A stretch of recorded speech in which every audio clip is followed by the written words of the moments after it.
Good evening. It's Wednesday today. Oh crap, I was supposed to do the bins. As always, my life seems hectically chaotic, and today, even more so. For today, I received 2 letters from HMRC, His Majesty's now, Revenue and Customs. I was puzzled by the fact that it was 2 letters. One dated 22nd of December, the next dated the 25th. Nobody works on the 25th of December by choice. But basically, they have written me a letter to say that somehow I owe them money. Now, here in the UK, we don't do the American style of earn loads of money and come the end of the year have to fill in 8,000 forms and pay off money that we've had and spent during the year. We pay as we go, and it's called pay as you earn, PAYE. So, having worked for my employer for, it's 19 years, 11 months now, and, I've only had the one job, I've only got the one source of income, I don't have, kind of like anything exciting, I don't rent a house out, I don't have a sugar daddy, I, don't exactly make money on Twitch, so I literally have no idea. But they sent me a thing. And which one's the right one? That's the wrong one. Where's the other one? Yeah, there's the other one. I need to get rid of the first one because I don't know why I've got 2. But I've got 2. And they basically say the same thing just with marginally different numbers. And the magic letter, he says... the normal tax code in the UK allows you to earn £12,570 tax-free. Which was my tax code because, well, I am a normal, boring person. They then write, less untaxed interest. On what? So, go to note 2. Note 2 says... this is the estimate of interest you will be receiving during the year from banks and building societies based on the previous year. We have included takes into account any starter saving or personal. If the amount is more than your starter savings allowance or personal savings allowance, we will deduct this by reducing your tax-free allowance. I didn't even know we had a personal savings allowance that we were maximised by. Anyway, for the tune of £1,446.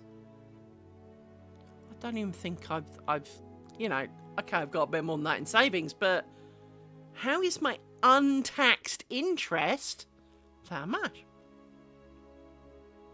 Less adjustments for the estimated tax you owe this year, £4,390.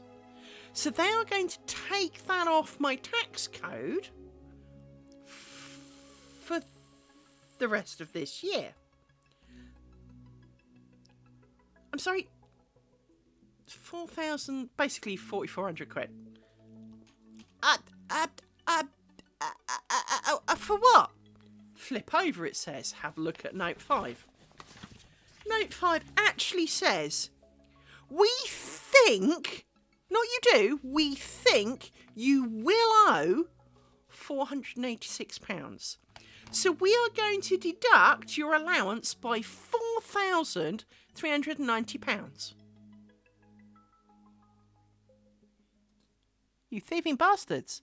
Why don't you just phone up and ask for the 486 quid?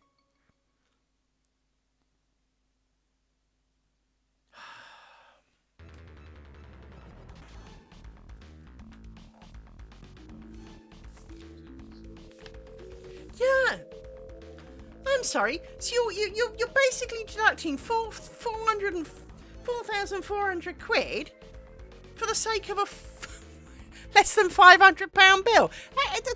Does this not seem wrong to anybody else? Am I imagining this? Does this not seem thievery, for want of a better word? Sorry, let me move my pillow to the middle of my stand. That's a good thing to do. Make it stable. So I'm somewhat in a shock because, well, since moving to my new employer, because technically I changed employers last year, although it's a continuation of the same job for the same people doing the same shit, how do I suddenly earn, 480 quid?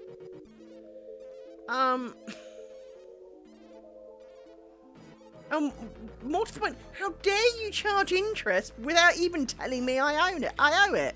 Because, well, what if I would have paid it off? Because, well, I probably would have done. Rather than accrue interest, because I don't want to pay you more than I have to.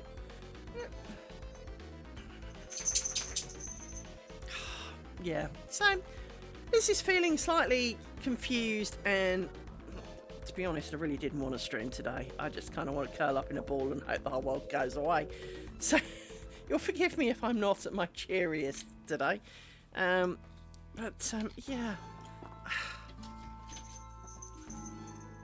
The other problem that is common in this country is that once the Inland Revenue get confused with your payments and what you owe and what you don't, it takes forever to sort it out. But they also charge interest on a daily basis, and it's not like, you know, standard interest rate of say 1%. No. We're talking decently stuff here. You know, it kind of almost gets a naught on the end of it every day. It's that kind of level. And dogs. Rory is sporting a very sore leg today after he crashed into the door on the stream yesterday. Because I felt that, and yep, today he has a big bruise. He seems oblivious, which is great, but he has a big bruise on his leg. So clearly it was as painful as I thought. But yeah.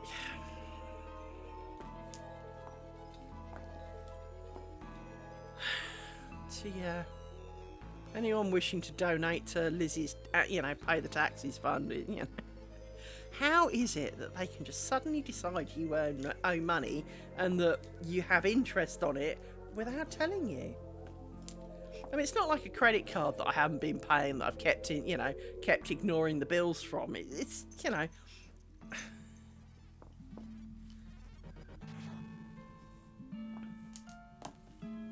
reminds me of when I first got a mortgage.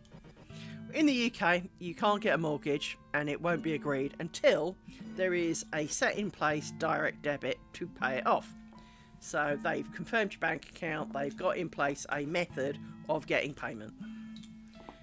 And, that's a reasonable thing. I didn't think too much of it. So, moved in. And that when you move in, they warn you that, they might take, one payment almost before you move in, or two payments, the same month. And, you're kind of going, if you take two payments, that's a bit cheeky. But anyway, it can also be up to 6 weeks before they take their first payment. So 6 weeks later, we really hadn't thought a lot of it because, and we got a shitty letter. You haven't been paying your mortgage. We're going to fine you. Hang on. They contacted the bank. No one had asked for it. It's not like they rejected a payment. Nobody had asked. But you can't set up a mortgage unless that's set up and confirmed. So they hadn't run the bill saying, send me it. And they got mad at us for not having sent the money in. You're kind of going, that's a you problem, I'm afraid. You didn't ask for it, so you didn't get it. Funnily enough, few years later, when I moved up here and to my old house, and we got a very expensive phone line so that we could have 24/7 internet, which was not available cheaply at the time. If I tell you it was £400 a month, we'll say no more about that. Anyway, we did that for quite a few years because that was the only option we had.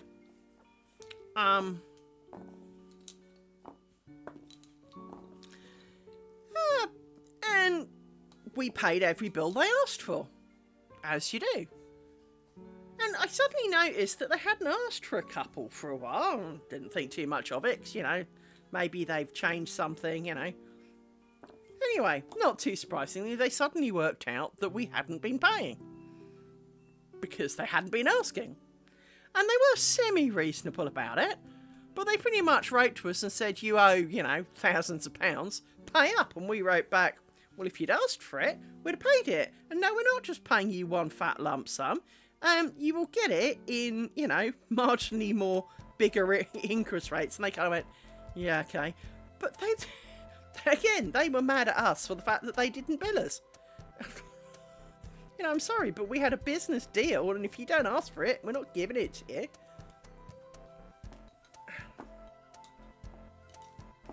We did actually have the money to pay up, but we weren't in the mood.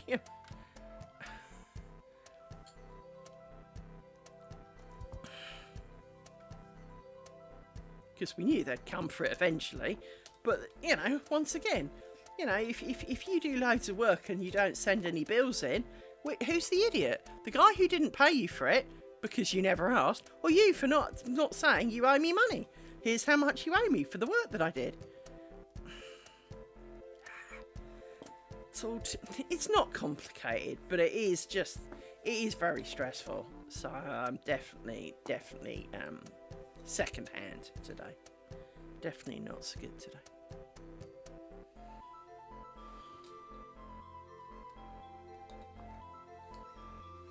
Could have done without that.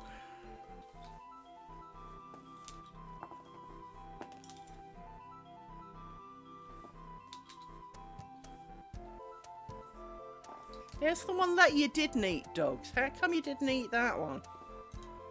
You normally eat everything that comes through the post box, but you bloody left those. They were immaculate. Thanks for that. Comes out your bonio fund. Never mind.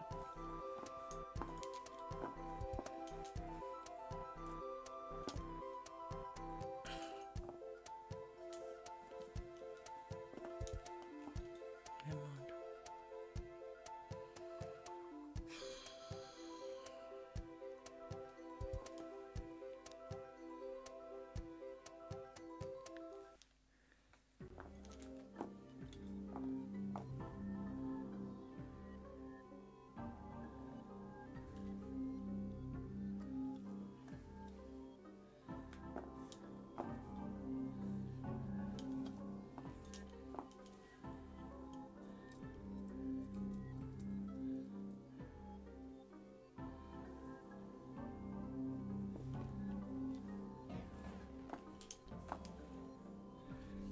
Just check something.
Need to add up some numbers, I think.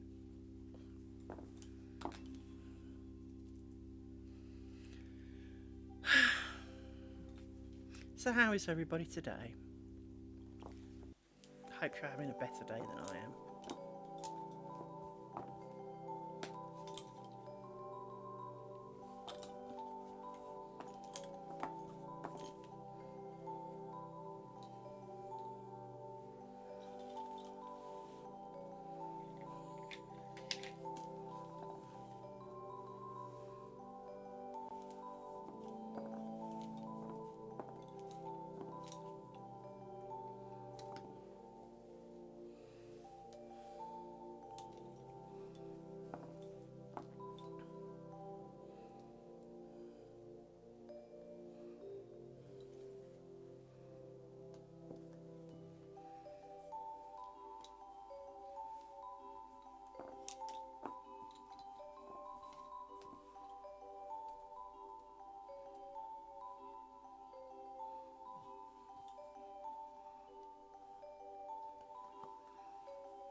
me blow my nose 1 second.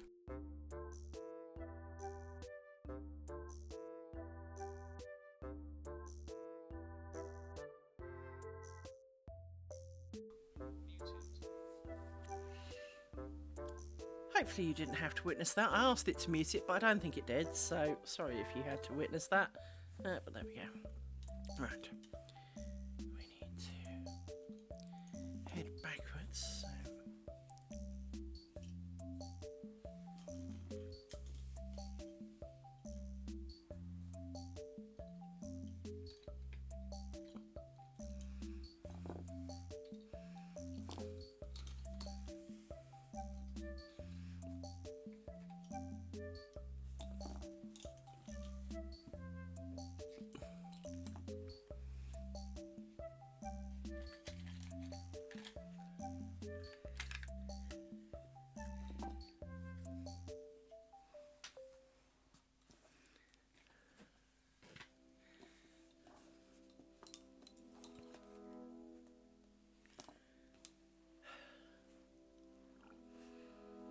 Guess you will run away.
Oh. Nothing I can do about it today.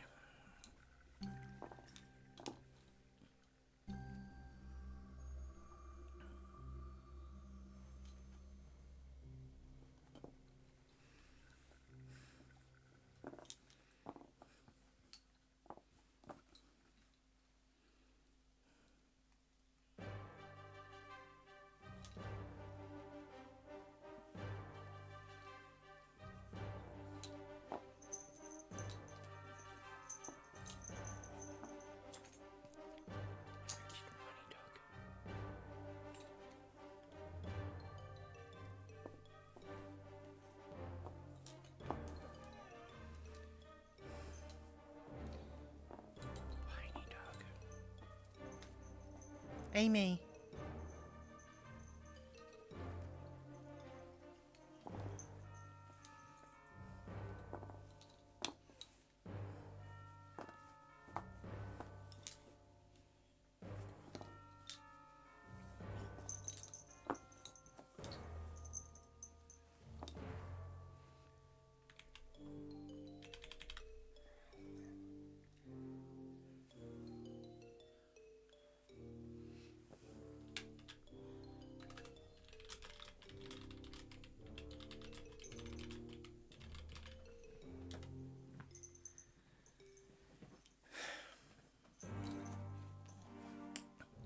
Haven't even eaten yet.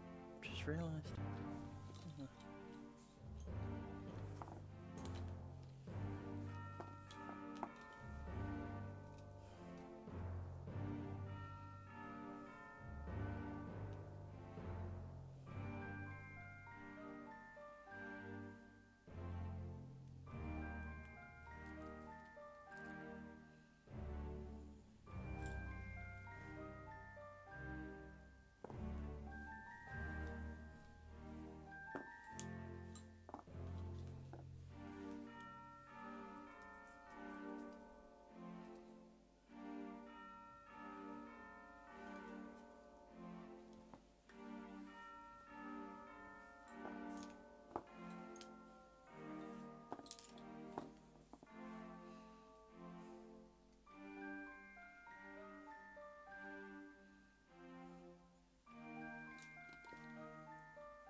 Come on. Come on, Mr. Paws. Come on. Come on. Oh, there you go. Oh.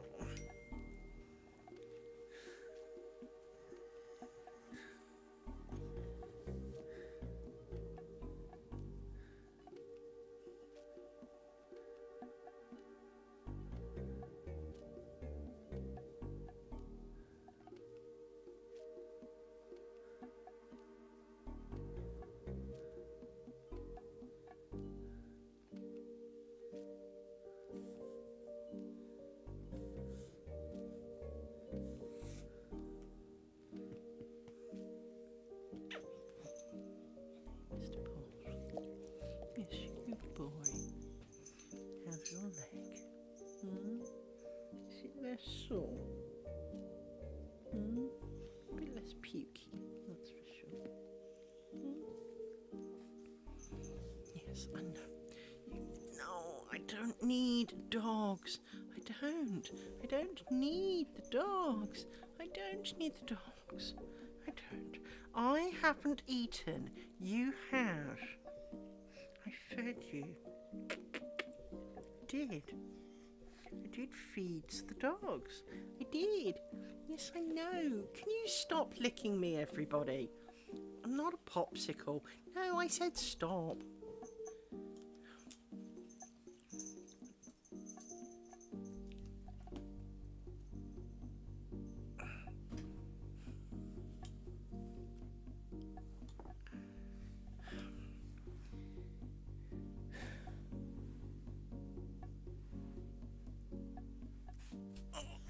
You sit there.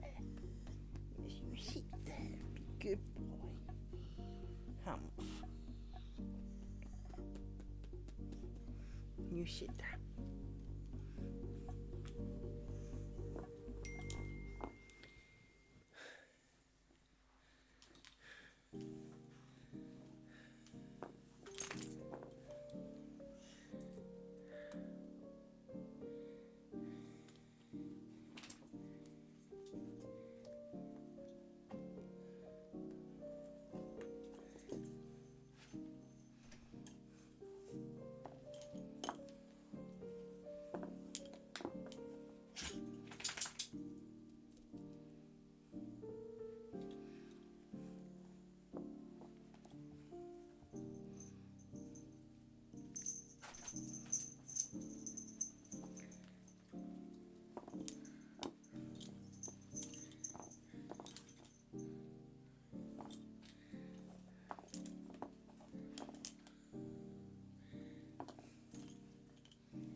Enough, dog.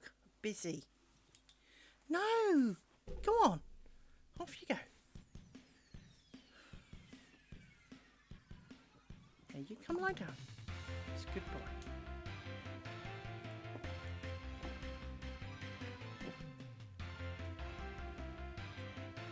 You settle down.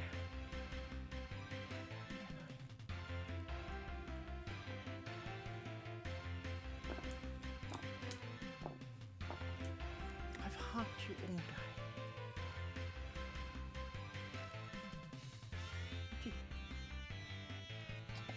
Being ever so sweet, putting his head on my shoulder. No, you just put your paw on my hand. I now can't leave it. Okay.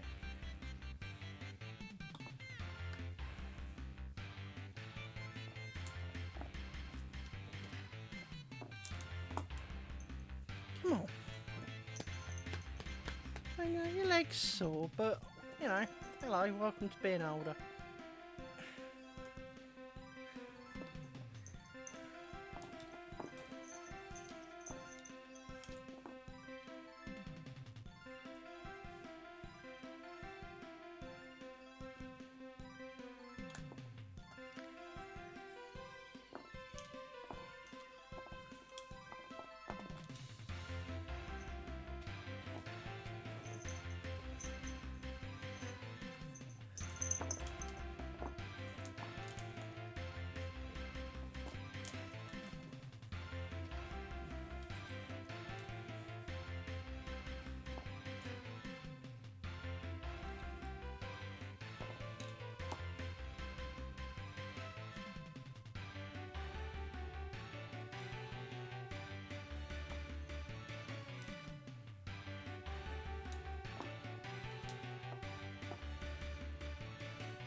I ever mention that you smell?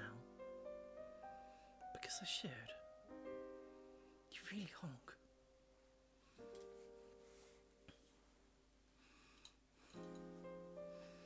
You really are something quite smelly today.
I am hungry.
grabbing some.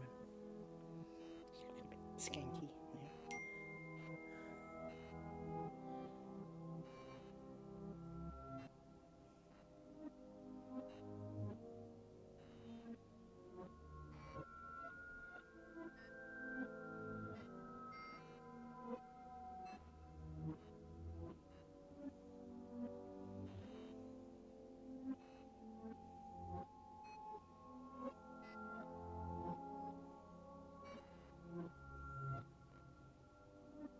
So last night, well, was it last night? Yeah, last night.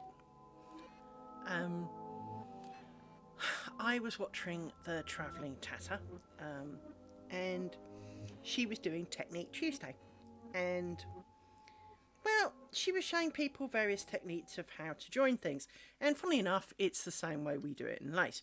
So I kind of felt inspired, and because I already own a I mean, I don't like it.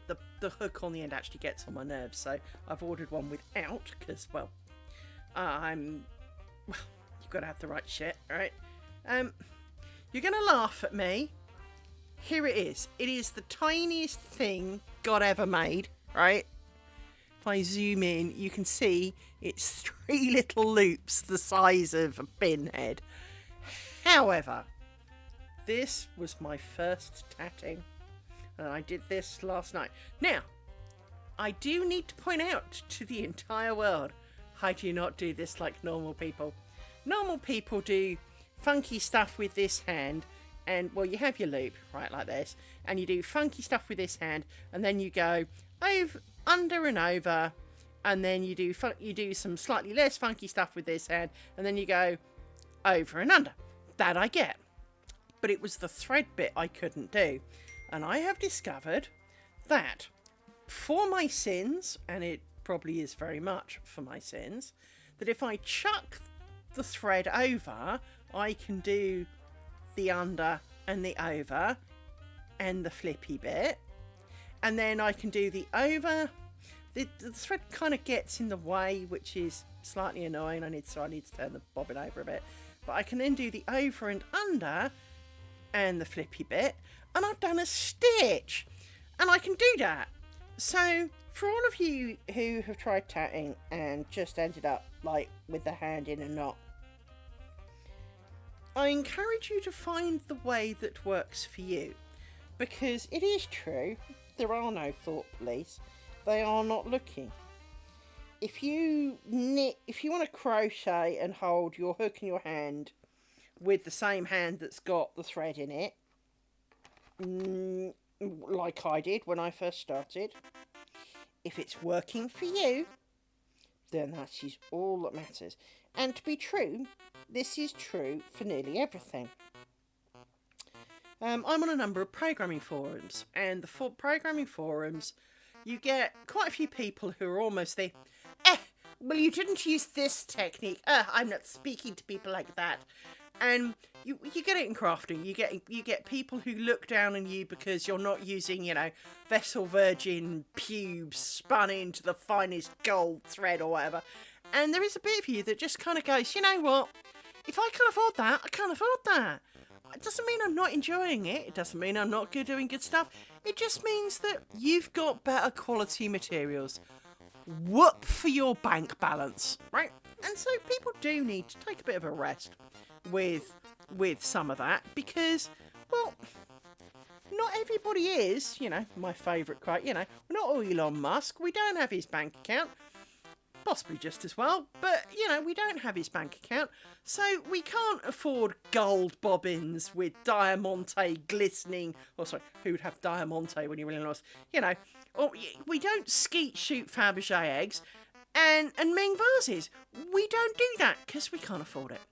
And so, if all you've got is some sewing thread and some clothes pegs to make lace with, I'm behind you. If you want to use pencils and sewing thread, I'm behind you. If you want to spend £25 a bobbin and get some far overly expensive for my ideas, but if you can afford 25 quid a bobbin and you buy the fancy ones that you probably don't even really notice while you're doing it, you do that. I mean, don't get me wrong, part of me would like a set of bone ones, but bone ones only come in Midland format, and we all know I don't like spangles. But this is the thing, is that you get people, oh, will you have such and such a sewing machine? The hardship. No, if all you can afford is a 50 quid plastic coated, thing that frankly is probably designed for children, then that's what you've got. It does not necessarily, I've got an expensive sewing machine. It can do a lot. I don't do a lot of those good things with it. I did buy the fancy embroidery thing, and I sucked at it. But should I desperately need, I can pick it out and I can have another go. But do I expect everyone else to do that? Lord, no. It was my treat to me. It was my birthday present, and I spent I went for it a little bit. Probably should have spent it on my car and fixed it, but let's not go into that. The whole problem with so much of it is you get it in every crafting. You get people who snob on what type of knitting needles you've got. You get people who snob on what type of yarn you're knitting with. Now, some acrylic does suck. It's scratchy, it's graty, it's frankly nasty. But it also depends what you're making. If you're making dolly clothes, I'm not going to be for buying finest merino for dolly, right? Acrylic has many places, and blankets, funnily enough, are one of them. Because wool stretches, wool weighs a lot when wet. You do not want a king-size blanket that you can't wash, that you'd have to put in the bath and almost do the wine ankle stomping for 3 days by, putting in new water and stomp, and then let all the water out, stomp, squeeze it out, fill it out with more water, stomp. Do you really want to be doing that? Because you're not going to be able to hang it anywhere to dry, because it will stretch. Or do you want something you can sling in the washing machine, knowing that if the dog puked on it, you just sling it in the washing machine? I know which one's more useful. Now, is the wool one warmer? Yeah, a little. Is the wool one more expensive? Heck yeah. I mean, last time I bought blanket making varieties, I paid, try not to laugh here, £15 a ball for wool, and they were 100 gram balls.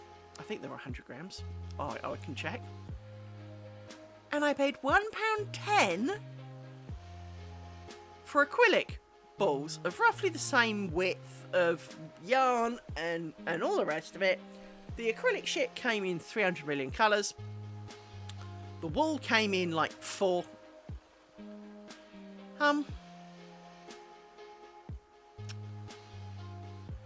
The acrylic blankets last better because they don't pill, they don't rough, they don't.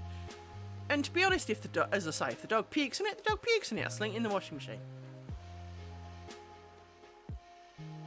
It costs a lot, and not everyone can afford that. And to be honest, even if you can, do you want to afford that? Because just because you've got some savings in the bank doesn't mean you wanted to blow it on making a small leg woolen blanket. You may have noticed that I have a very skanky looking duvet. The answer for that? Well, it came with the house. It's a bit patchy. The fluff inside is not evenly distributed, but it was free. And it keeps my legs warm enough, so I love it. I really ought to make it a cover, and I keep thinking about making it a patchwork quilt cover, because it would be quite bright and interesting and a little bit more crafty and very me, because I do like a good bit of patchworking. I usually do them by hand, God help my soul. And I could put some decorations on it maybe. God no, please don't, because the dogs use it as well. But, I was looking at some patches because cutting them out is painful. They do pre-tacked ones onto paper. Well, the problem is I actually don't want the paper bits because I've got a secret method that means I don't have to do the paper bits. And I do phenomenal patches and stitches. If I do backstitch, people swear it was done by machine. It is so beautifully small and even. Problem is I get bored and my fingers get holes in it. A bit like when I first started with the pins on lace making, it made holes in my fingers. But I made a kind of 8-foot square double-sided one, which I would do for this. It would have to be double-sided, but this is only a single. But I made an 8-foot square double-sided one in 6 months by hand, sewing every feckin' patch by hand. Well, I've got a fancy sewing machine. We could be doing sewing machine ones. I'm tempted with that. I'm interested to try that. But I don't really want to spend 15 years cutting out bloody hexagons. Because last time, I got my parents to do it because I was a coward. And it was so beautiful because my mother started out, it was kind of like a production team for them, bless their souls. It was one of the few things they did for me, actually. They knew I wanted to do it, and so to help, my mother and my father sat between them and they cut out, they drew all the hexagons on, they cut them all out, they got loads of paper and they cut them all out. And I felt really guilty for the amount of paper that it was going through, because to be honest, the paper's not really that reusable at the end of it. I mean, it can be, but by default, it's not usually that usable by the time you get to the end. And I was feeling a bit guilty. Anyway, my mother dragged me to the cross-stitch exhibition. By the way, bear in mind at this point, and it was only this year the end of last year that I took up cross-stitch, so I was not interested. But I went because my mother had asked me and I was being a good girl. And, bear in mind I was an adult at this point. I lived alone. I had a boyfriend. I'd had a couple by then.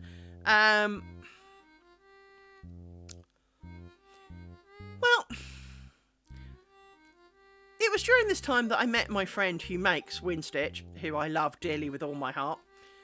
I met him at the cross-stitch exhibition, and because it was all computer, vroom, something interesting. I'm gone. See you later, Mum. You wander around. I'll talk to this dude, because no one's talking to him. But of course, with me talking to him, people came over to find out what we were doing. So it helped him, and we've kept in touch for years. But one of the things that was there, and it's a real shame they went out of business because they had a cracking idea. The Patchwork Stamp Company. Now, occasionally you see bits on eBay for them. They had rubber stamps. I mean, proper rubber stamps.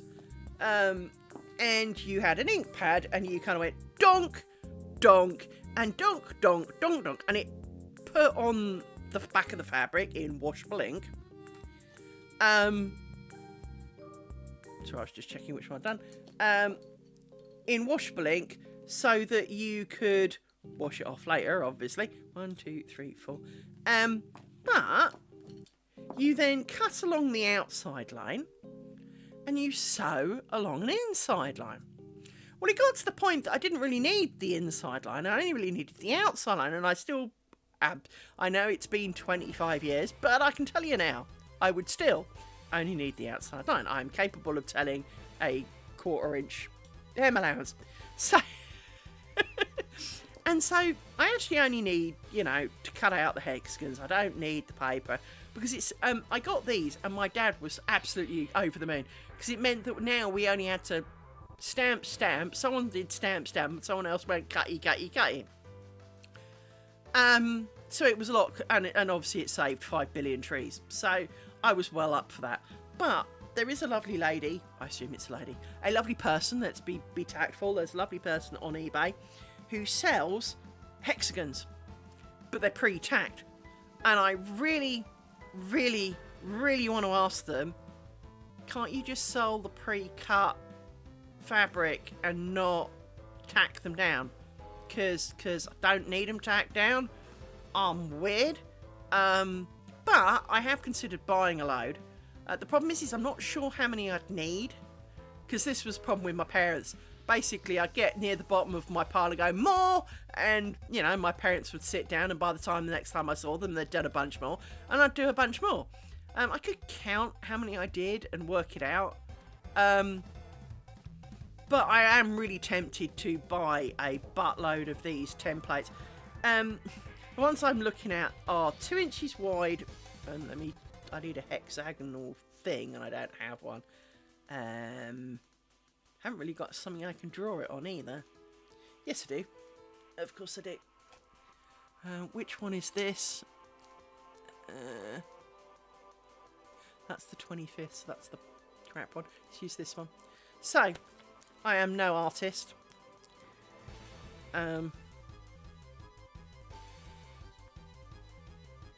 a very poor hexagon. I was doing alright till the last corner. Anyway, being a hexagon, the ones she's listed that I'm looking at are 2 inches wide at this point with 1 inch sides. So that's almost not far off to size. And she's got like hundreds for sale. And I'm really tempted to try and work out that, well, if they're 2 inches wide at the widest point, they're going to be, how wide will they be at the shortest point? And then assume the shortest point for safety, because there may be a few patches you look at and go, ew, not putting that in my thing. So, I'm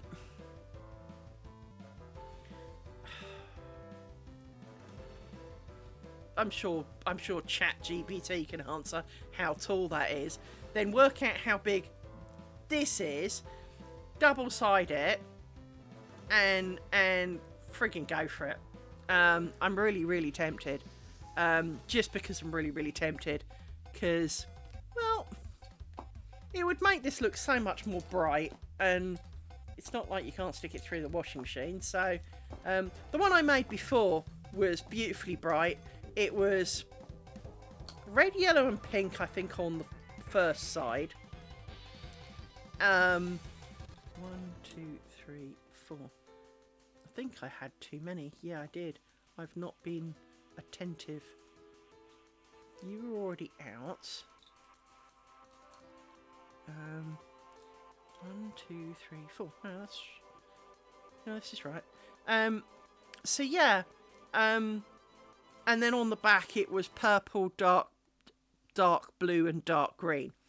And so it was like a summer and a winter side to it. And as I say, I did it all by hand because I'm a weirdo. So yeah, I am very tempted to do that, and I've been looking at that, and I am sorely drawn to it, but I want to be sure I've got enough to make something worth making, if you know what I mean.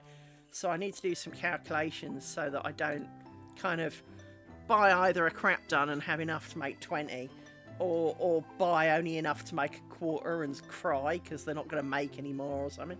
Or they're all going to be really weird colours and it's going to make it look funny. Because while it is patchwork and obviously you don't have specific colours, if you have a batch of similar kind of things, so for example, I know one of the groups she's got is Christmas. So you can liberally scatter Christmas. But if you then run out of Christmas, it will probably show. So, you know, it is that kind of, I need to know I've got enough, which would be a problem. And as I say, I really don't need more things to be doing. And on top of that, I am finding myself more and more drawn to 3D printers. Now, 3D printers are a great and glorious thing. And it's, don't get me wrong, it's like a tattoo. I don't have a tattoo. I'm too boring. I've never dyed my hair. I don't have a tattoo. I don't drink. I don't smoke. I've never done drugs. I am the queen of dull, right? But I want a 3D printer. I want a 3D printer because I want a 3D printer. It was like when iPads first came out. When iPads first came out, everyone in our office wanted an iPad. No one knew why they wanted an iPad. They just wanted an iPad because we're all geeks, right? Everyone wanted an iPad. And some of us got tablets, but not everyone got an iPad because obviously an iPad comes with an iPad price on it. But we, you know, most people didn't really use it for much. They mooched on the internet, you know, kind of like I do my phone. I pick it up, I ask it a simple question, I put it down again. It's a lot of money if you buy an iPad for doing that. Now, to be fair, I've got an iPhone, so I'm not a lot better, but at least it's my phone. I do a lot with it. But, you know, I really want a 3D printer. But the problem is I want a 3D printer because I want a 3D printer. Now, part of me wants to print bobbins, you know, design my own bobbins so it's exactly the bobbin I want. And put some weight in it so it's got a bit of grunt to it. It's not flimsy light, that it's got a bit of to it. Maybe even, you know, give it a flat side so that it doesn't roll around too much. You know, whatever. Someone today posted, you know, my square bobbins I was using the other day. They posted a thing to slot the square bobbins in. So a bit like these sticks, but basically more like, you know, for people who paint their toes, you get like the little foam things that go between your toes. Basically, it was a 3D printed plastic version of that. And you put the bobbins in the slots. Genius. Well, if I 3D printed some bobbins, and I could 3D print some bobbin holders, and I could 3D print, and I could 3D print some storage shit, and I could 3D print, and I could 3D print, because I'd really like something to put my threads in, because the one I got was shit, and I could make a stacking one, because, you know, I haven't got the money to, you know, buy a 3D printer that could make, you know, Iron Man's suit or something, but I could buy, you know, smaller but big enough kind of 3D printer that I could print something. So you make like a tray with like dents in the lids so that it can stick and not slide around or whatever. That's all it takes. It doesn't have to be fancy, you know. All of these things is part of me wants to. And then, of course, well, but what would I print? Because, well, where would I get them from? Well, I'd have to be able to design them. So I'm now learning Blender. And it's kind of like, how did I get to I want a tattoo to I want a 3D printer? Because 3D printers are cool, frankly. But I want a 3D printer because I do want a 3D printer. I'd like a tattoo, but I don't want a tattoo. I'd like a small tattoo with a couple of paw prints to remember fluffs of time gone by. But I wouldn't want it visible. It's not like I want it at the end of my nose or something, you know. And as I live alone, no one's going to see it. What's the point? What's it going to be for the coroner? Sarcastic message for a coroner could be quite funny, or for some surgeon, you know, please turn over, you know, do not insert here or something, you know. But there is this bit of you that kind of, we all have fascinations with things, and currently my fascination is, and has been for quite a while, 3D printers. And kind of the laser woodcutty things, because obviously woodcutty things, well, like these are made with laser woodcutters. Obviously not by me, but I could have made those. I really could. So there is this bit of me desperately trying not to buy a 3D printer, but I really want one. And the more, and especially for some reason recently, everything has been showing me 3D printed stuff. And I mean everything. It's, you know, hey, look at this. Look at, you know, oh, you know, here's how my 3D printer farm. Here's my 3D printer farm. Here's my stuff that I printed on my 3D printer. Here's my stuff from the 3D printer. Can the world stop telling me I want a 3D printer? Because now I really do want a 3D printer. I was doing all right. I was kind of staying in the I want, but I really don't need. Now my brain's going, I need that. I need a 3D printer. My life is going to be complete when I have a 3D printer and I can print all manner of shit. Wonder if Sukun would let me have an ogre so I could 3D print it. I can't paint it, mind, so it would look a bit sad, but it's just, yeah,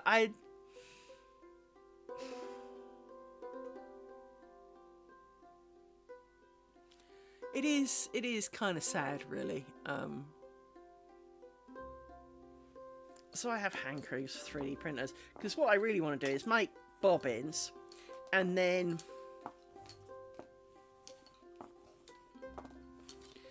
put metal rods inside them to give them a bit of weight.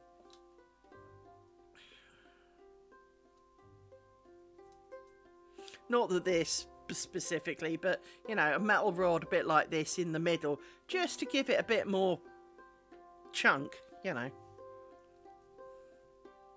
So you don't sneeze and they all run off your pillow, you know. That kind of...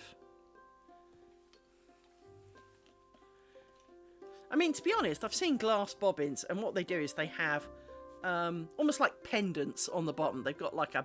You know when you have like the little ceramic-y pendant with a head on it? Quite often they are heads, funny enough. So they have like this built-in pendant that stops it wobbling, but it's kind of small. So it's at the bottom and it's fixed. It's not like the Midland bobbin where it can wrap underneath it and get on your nerves. And so with, you know, something like that, I'd love a... You know, if I could, I've got some brass ones as well. You know, if I could get an entire set of those, that'd be great. But, you know, I've got a few, but it is literally a few. And, you know, I've never seen them again. So it's, you know, I can't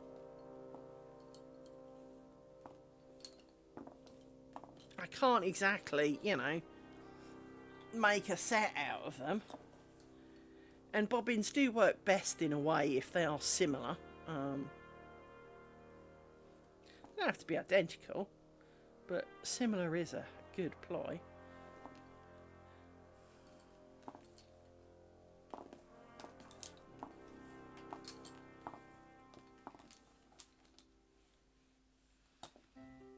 So yeah, I'd love a 3D printer. I'd have a lot of fun with things and magnets, that's for sure. I've got a bit of a magnet fetish. I do have a thing for magnets. I love playing with magnets. Magnets and blue tack. Quite a tactile thing for me for some reason. As an example, to hand magnets. These are 2 earth magnets. These really do suck on things. So to get them off my desk is actually quite hard. But I do kind of I'd want to almost have you know, make things so that, you know, boxes with magnetic clasps and you know, I want to make everything. Now personally I'd love them even more if they were made out of wood, so hence the woodcutter would be cool, but they are expensive and they're, you know, more complicated, and you can't really cut like 2x4 on them. So and then I need a router, and then I'd need a bandsaw, and then I'd need a wood lathe, and then I'd need, you know, I mean, I'm capable of using them all. I've made turned wood before, so, you know, I'm capable of doing it. It's just a case of, but do I really need to be looking into doing that? You know, is that really necessary? And the answer is, well, no, but I really want to, and I really do want a 3D printer. I really, really, really, really, really, really do. I want it real bad, but of course, I want the resin one, but the resin one involves a lot of noxious fumes and a vat of poisonous chemicals, and you need to wash it and fanny about with it, but it does come out properly smooth. Whereas the plastic kind of, the ones that you can mush your Coke bottles into plastic to put through them, ones, so the plastic extruding ones,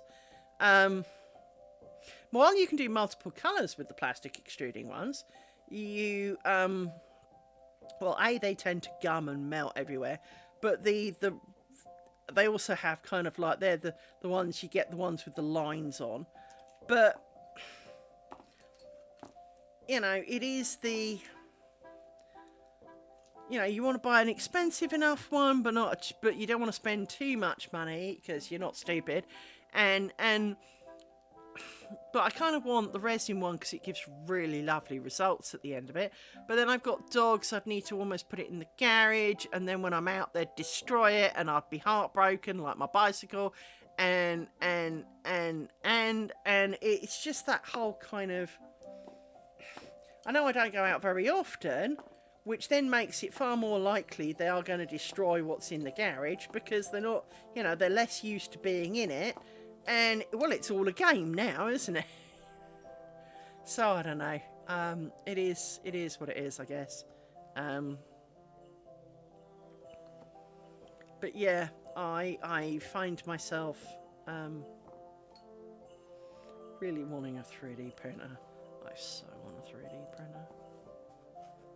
But yeah, so I'm learning Blender on the off chance that I can use it in my game, but that I can then make some 3D models for printing and justify then getting, you know, if I can 3D model a load of stuff in advance, I can justify myself going, well, you know, look, you've designed this for it and you've designed that for it. Wouldn't it be great to actually see it in reality? And, you know.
Let's put some of these away because there's plenty of bobbins up here.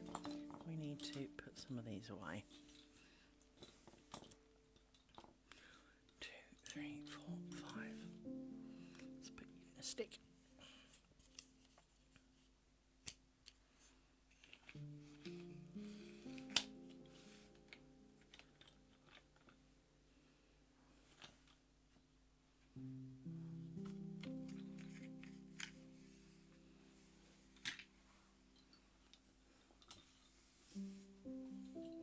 I've got loads more room. Yay.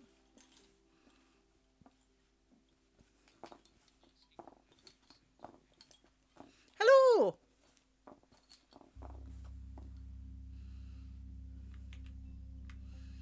Welcome to the channel.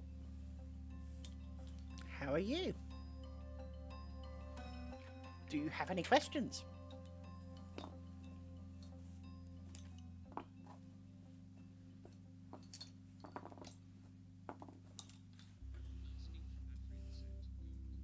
Excellent.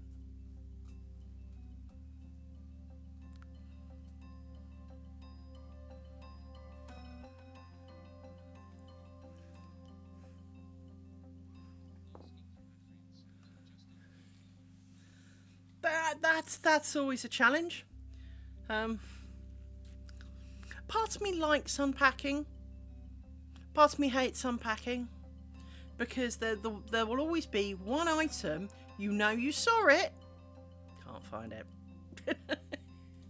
There's always one, and it's always something vaguely important, like, I don't know, socks. All your socks, every single sock you own has suddenly vaporized. You know, it's always something vaguely important,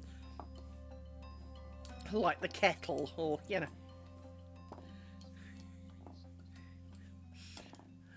So yes.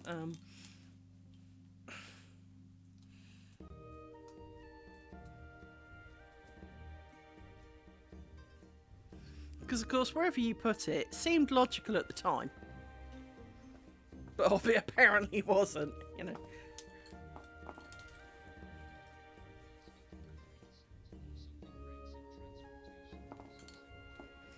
Yeah, I mean, I think one of the things that I was kind of frustrated by was when I moved from London to here 25 years ago, I paid astronomical fees for a removal company.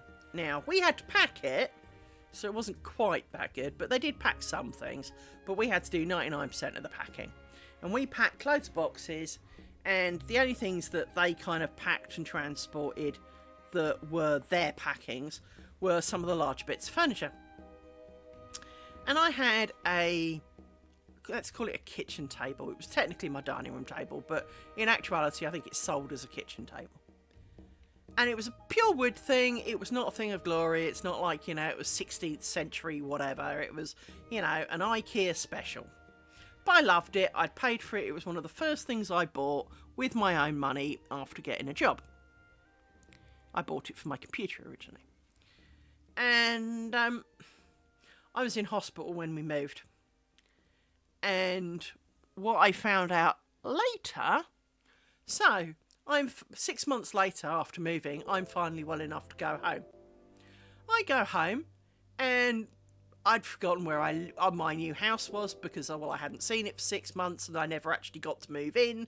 And I got driven to this house and told this is where we live now, and I'm going, do I remember it looking like this? Kind of moment. Go in, but all my stuff's in there, and of course it's all in pre-arranged rooms, and I didn't get to pick anything or sort anything. Anyway, my kitchen table, they broke it. Well, I paid for insurance, but stupid idiot didn't claim on it. Well, by 6 months later, it was too bloody late now. I couldn't do anything about it. But they didn't say, but you broke it. They knew it was broken, but didn't do anything about it. I mean, it was not the most expensive table in the history of the world, but it was my table and you broke it.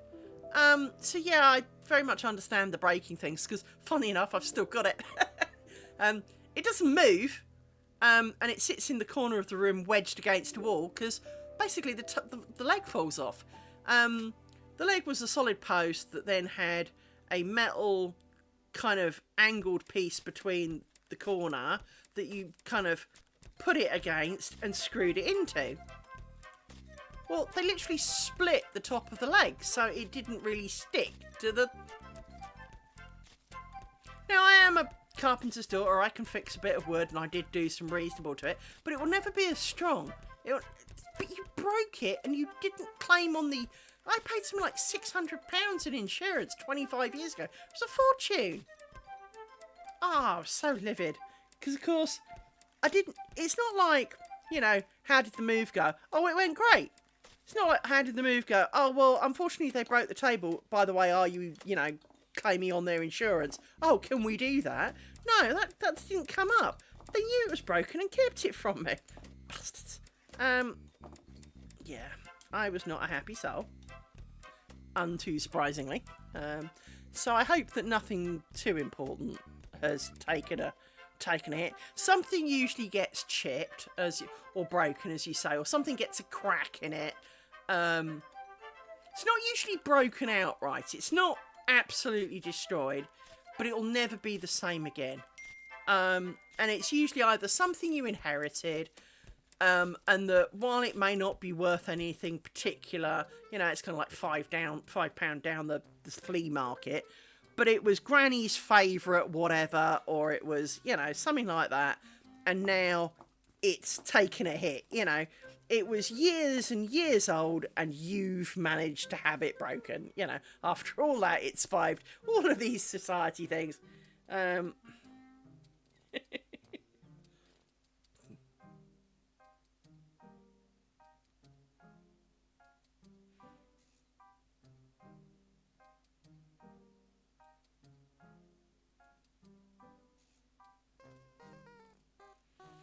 on.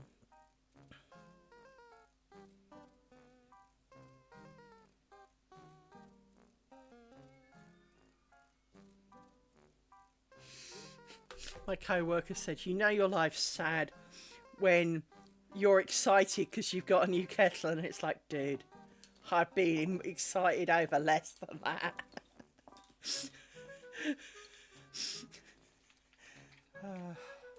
My co-worker's a lovely guy. I love him to pieces.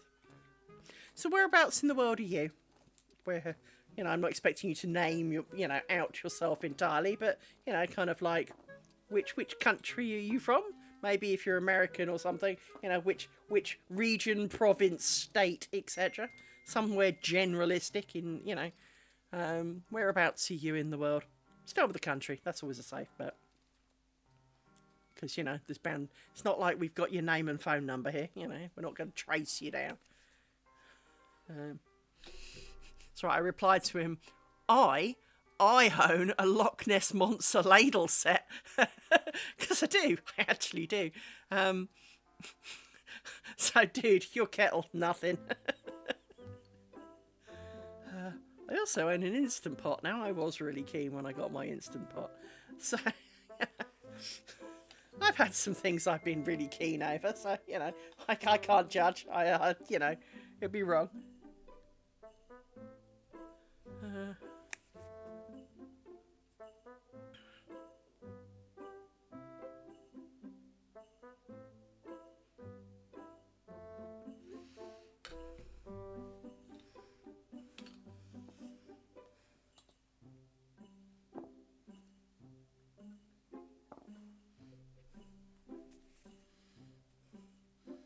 Hang on, let me look up the...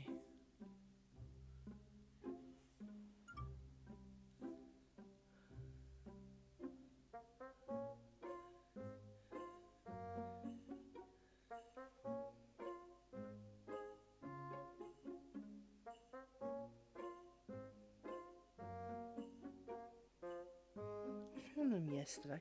Have you ever noticed you go on social media for things and or Amazon or whatever, and you find it the next day, you go looking for it and it's suddenly invisible?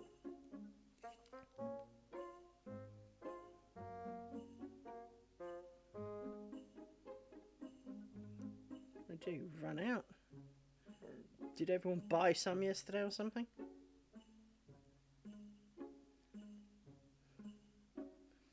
I saw this yesterday.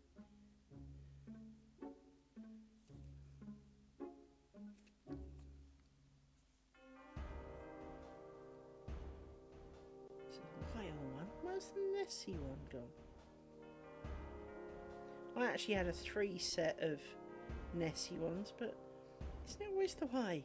I saw it literally yesterday because it came up. Someone posted and I went, oh my god, I've got that!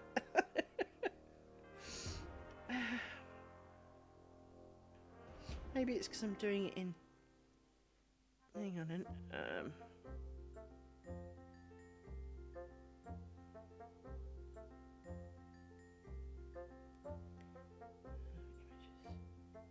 I didn't say lake. I wrote ladle for a reason. Because it is the ladle.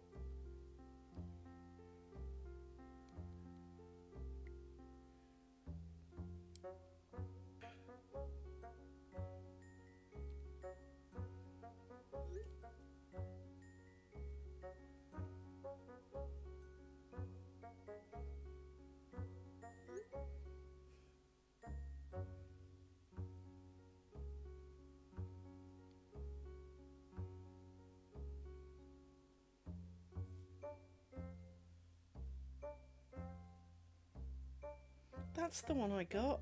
There it is.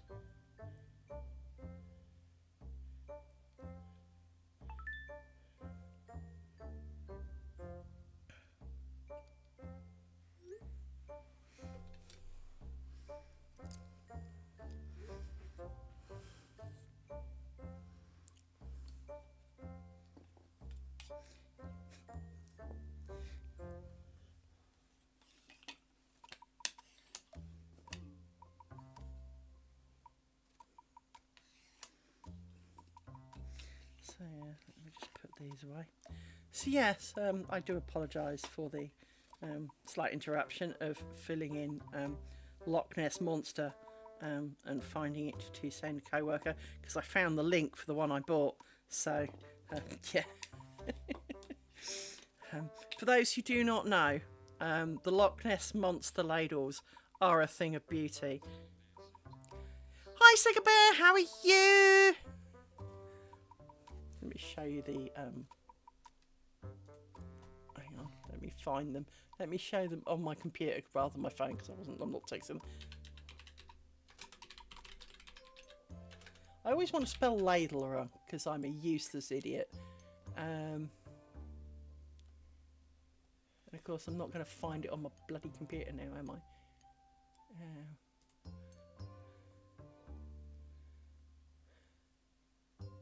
Dear Lord. There we go.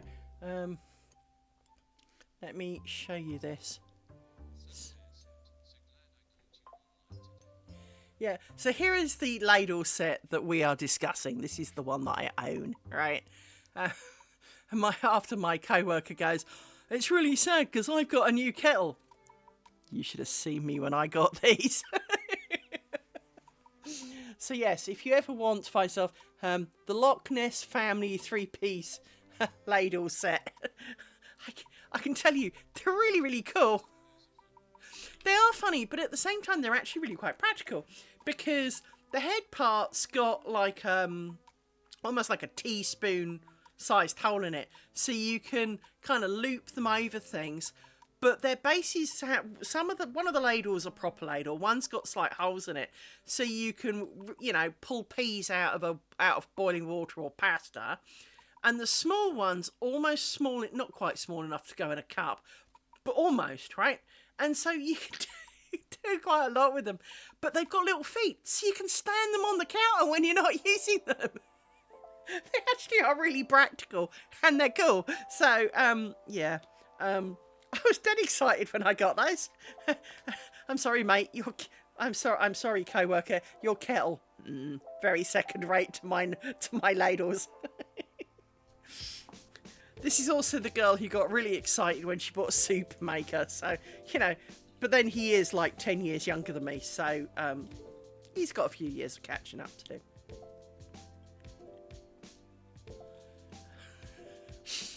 Bless him. His little wife goes, I want pictures. You can have pictures.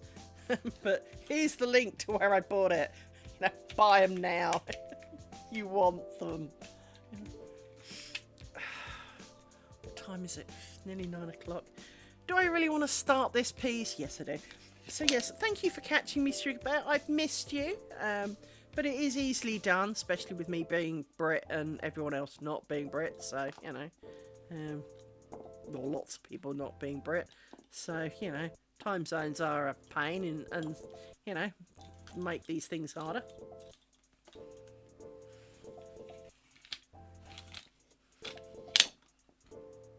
I also am not sure how much Twitch is good at sending out the notifications when people have gone live. Because I know, for example, Oxford said that he didn't know when I was live, and it's like, well, I can't make it do notifications. It's supposed to. I mean, it pings my phone to say that I've gone live, and well, I know I did it. So there is a little bit of me kind of going, yeah, no. Thanks for telling me I went live. I mean, I clicked the button. I kind of hope I was. Otherwise, it's all for nothing.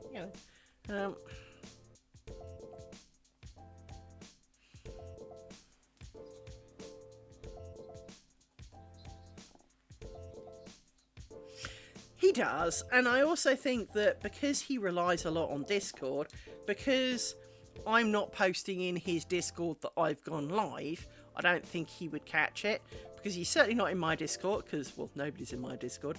And, it's if you don't turn on Twitch notifications, for example, then you're not going to, you wouldn't know. I mean, I know I try and stream every day, but of course it is potentially completely different times every single day, except for Fridays. So, I mean, part of me wants to... Well, you can, but it would only be me and you in it. I mean, it literally is nobody, as far as I know. Let me get you a link for it. Hang on. As I say, I do have one. Like people...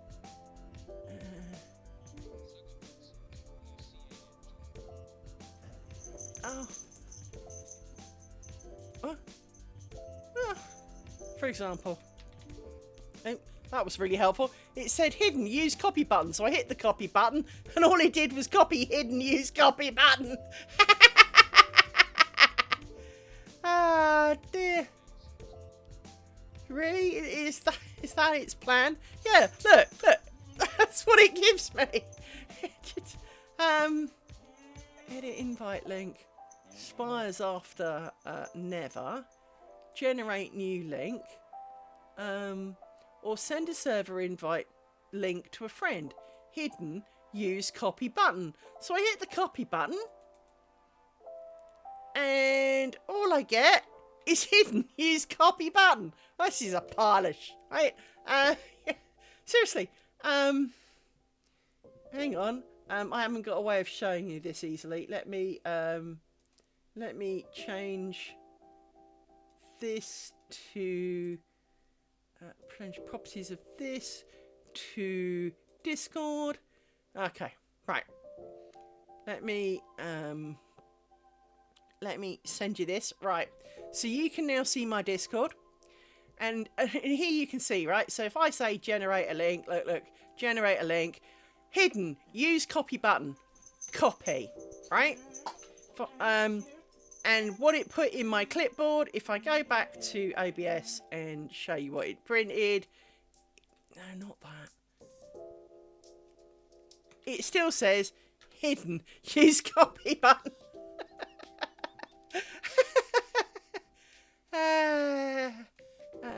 Can I see you? Yeah, hang on. No, that's Sean. No, so we'll sort it out later, Zuckerbear, and I'll try and work out why I can't get a server link working in Discord, because I know what I could do. I could try it in the browser. Hang on.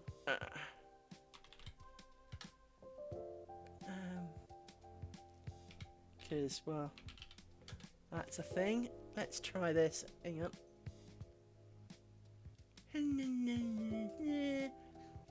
Invite people. See, in the thing, it gives me in the web link thing. It gives me an actual thing that I can paste. Look. There. See, it works in a web browser. Piece of shit. Piece of shit. Well done, Discord, for writing a crappy app. Well done. Congratulations. But there you go. You can join my Discord server and discover it's entirely empty. Because there's no one in it.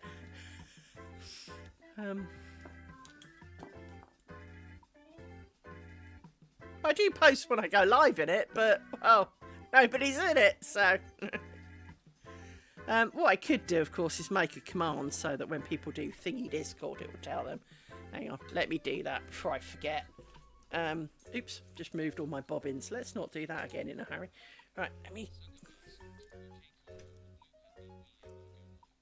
It will! Oh, that's the plan, anyway. Hang on. Actions. Commands. Right click to add a new command. I want to add a command that is Discord. And no bot account. Twitch messages. Everybody's allowed. Type allowed. All. Everybody. Available, allowed, deny, all, or any of those. Allow, available, everybody. How does it... Commands. I don't know if this is going to work because I've never done this. Put each command on the line. Oh, yeah, but what does it do? How do I know when it runs it?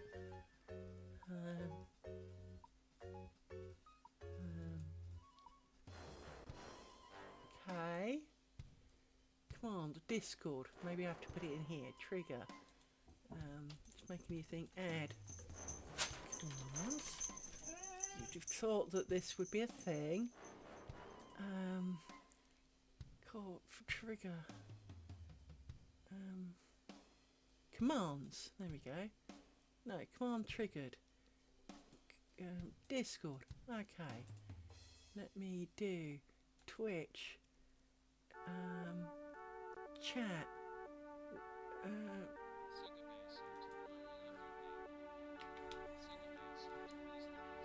Oh, that's historical. That is historical. So, let me try this then. I don't know if this works. Apparently not. That didn't work. It should have done.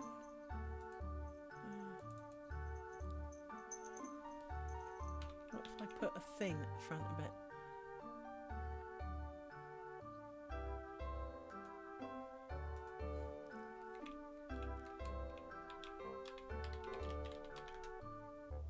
There you go. Does it work if you do it, say, Sugar Bear? Just to prove to me that it does actually work. Because it's all well and good it's working when I do it, but I want to know if it works when anybody else does it. Because obviously, I mean, I've got somewhere with it. I mean, that's always a good start, but... No, I want you... Oh, no, I want you to type !Discord to see if it responds to you. Does that... Yeah, okay, that's cool. That's what I wanted. Yeah. That's cool. So, hurrah! We can start building up a little... We can start building up... people can start coming in there if they want, and we can start conversations, and I'll have to make some channels and everything. At the moment, it's a bit... Well, it is. You know, it was the same when Ox and I were doing the... reading the text out, but only to us, not to you. It was a similar kind of hit and miss a bit with that, because I'd worked it out for mine, and mine worked fine, but his worked slightly differently for some reason. His kept reading it out twice. I don't know why that was, but you know, like everything, as long as it works, does it matter? So yeah, but you know, like everything, a lot of these things is they come with instructions, but never the ones you need. They'll tell you how to do some really stupid thing that you've never, you know, like how to count how many times someone's entered it. I don't care how many times someone entered it. I just want it to work. So yeah, I'm sure there are better ways of doing that, and I really am sure there are better ways of doing that. But right, because at the moment I've got a command. You know, this was something we had a conversation about at work today. Was the as a programmer, I can tell you now, I would much rather have a working program that worked flawlessly than looked pretty. I mean, pretty's nice. Don't get me wrong, we all like pretty. But if it doesn't work, it's useless.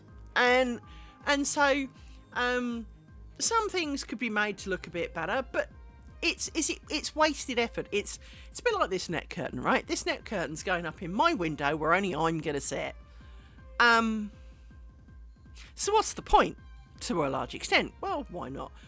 But if I make a complete hash of it, so I make a complete hash of it. It's only for me. So if it looks a bit dogged at the edges and it's got some mistakes in it, well, I knew that. I made it. And I'll know where they all are. And every time I look at it, I'll see like at least 20 without even trying. There are times when, if it's working, even if it is unconventional and not, then let's leave it. I was explaining earlier, last night, I learned tatting. Oh, that's right, it's because I'd minimised the program. But last night I learned tatting. Now, most people, when they tat, they get their bit of string, they wrap it around their hand, and they do some fancy, crappy thing with their hand, and then they pass it under, and then over, and they do something slightly different, and pass it over and under. That's how you make it 2 stitches. I can't do that.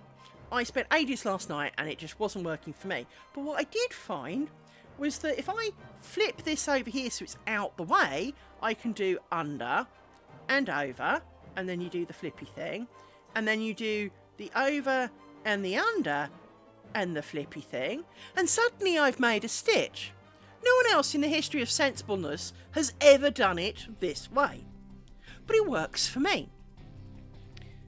There are no thought police. As long as it works, why does it matter? As long as it works reasonably efficiently, doesn't cost more than it has to, and all of those kind of, considerations. So if it costs the same amount, works the same amount, does it matter? I know lots of British people, for example, get really irate when... Well, a lot of Americans have a habit of making tea by putting a mug of water in the microwave. Now, to us British, this is sacrilege. It really is. You're dancing with the devil already. Well, exactly. Now, but the truth of the matter is the water's still hot at the end of it. Now, we could argue along the lines of they did an experiment where they microwaved some water and let it cool, and straight water from source. So let's say it was tap water. So they took 2 lots of water.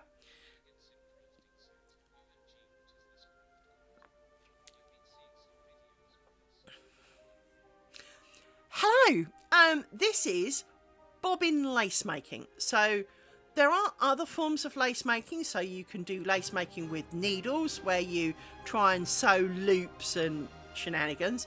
There is tatting, where you wave one of these little things around and make loopy things. But this is bobbin lace making.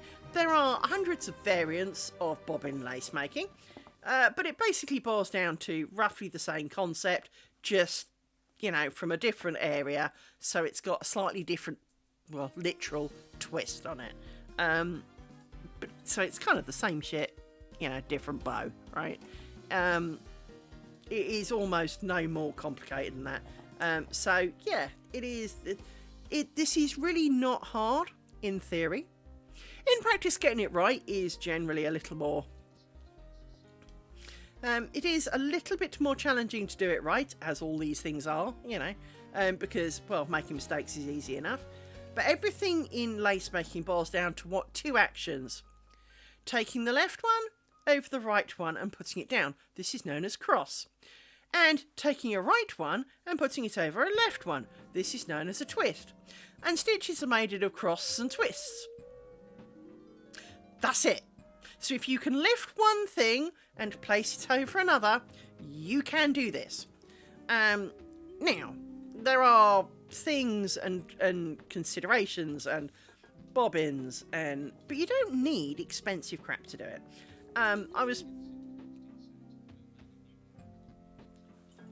Oh God, yes. I was discussing earlier that I have this uncanny, desperate want for a 3D printer. I really don't need to be doing more stuff, really don't, but I really want a 3D printer so I can make stuff, lots of stuff, but then I'd spend all my time 3D printing, so,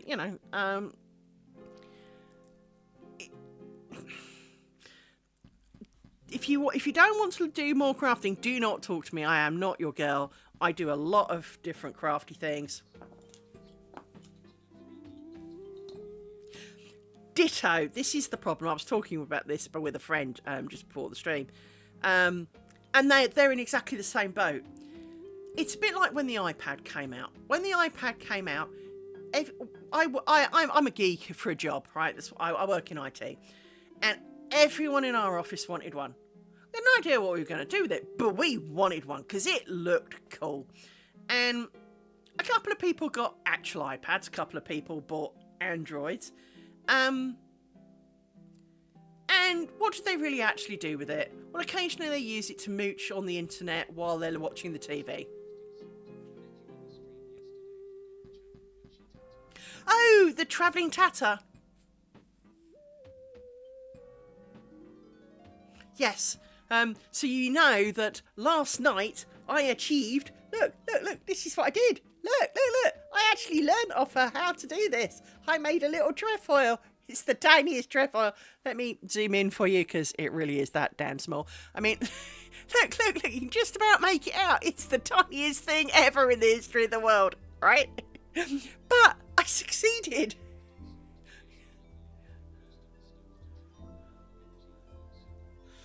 Well, the problem, as you may recall from her thing, I was having serious... Yeah, the problem I have, and don't get me wrong, I have the same problem with bobbin lace making too, is that, well, I don't really want doilies or, you know, I'm not a lace girl. I don't want lace edging on stuff. It's just not my bag. So being a lace maker is kind of stupid, frankly. Sorry, I'm just winding my bobbin back a bit. But it's, you know, we have...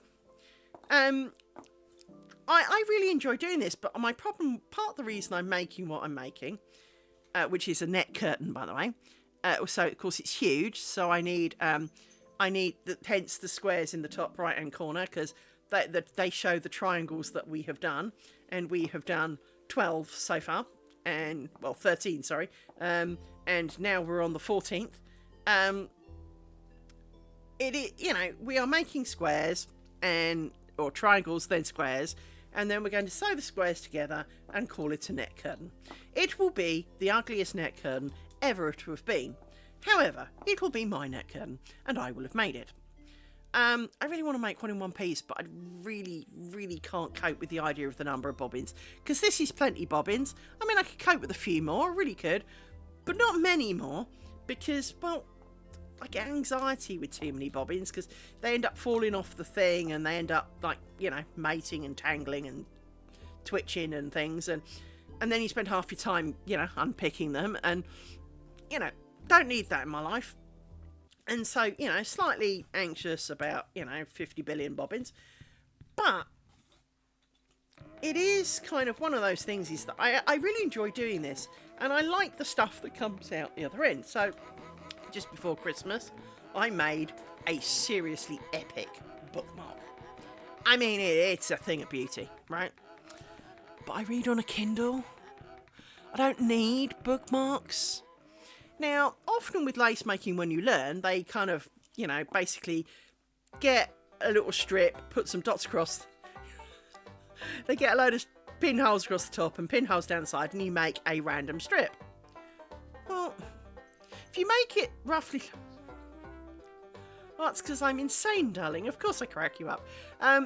But, you know, they get you to do these strips. Well, a strip of crap that you're just going to kind of stick in a folder or throw in the bin. What's the point? And so bookmarks are at least a viable thing, because if nothing else, you can always give them to friends for Christmas, birthdays, etc. So, and at least, you know, you can look at it and people go, oh, that's a bookmark. You know?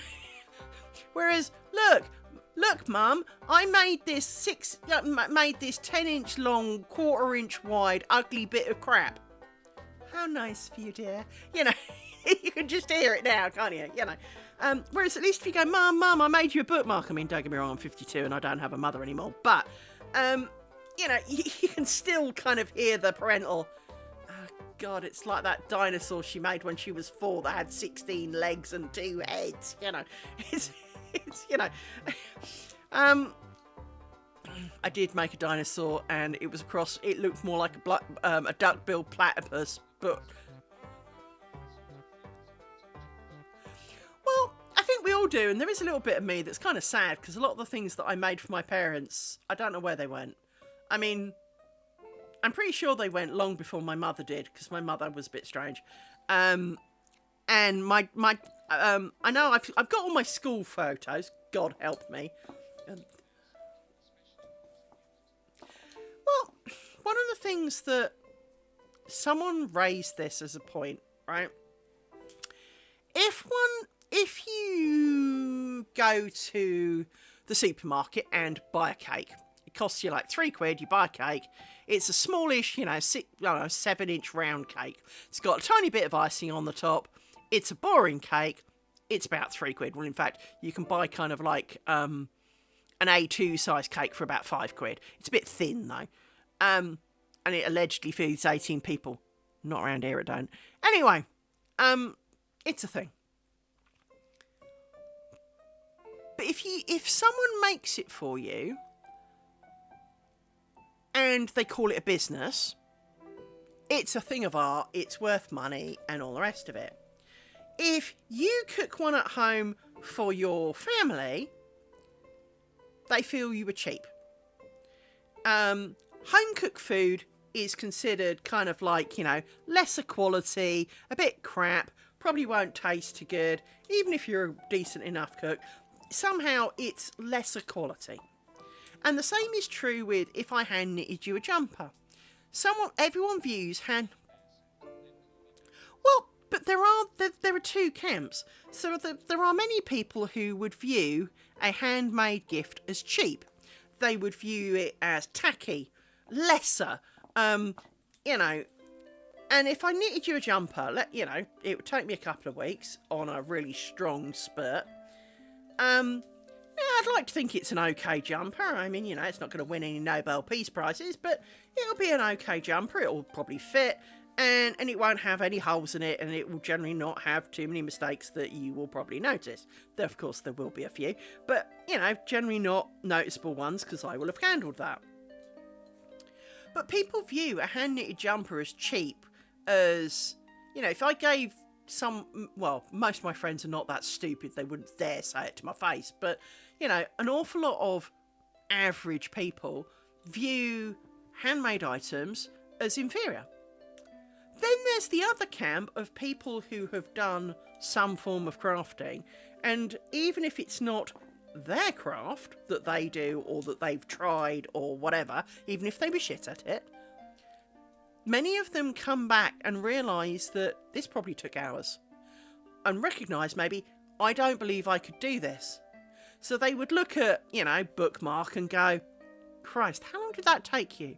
That's beautiful. That's a lot of effort. That's a lot of skill. Now, as I've said, cross twist, right?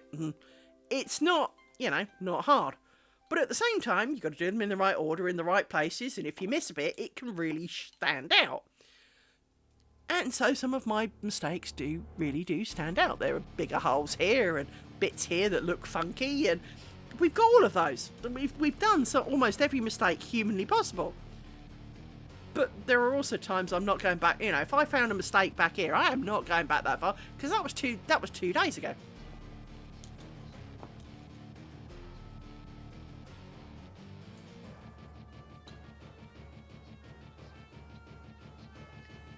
Well, that sounds like a really positive thing to do. Do you want to come and do mine?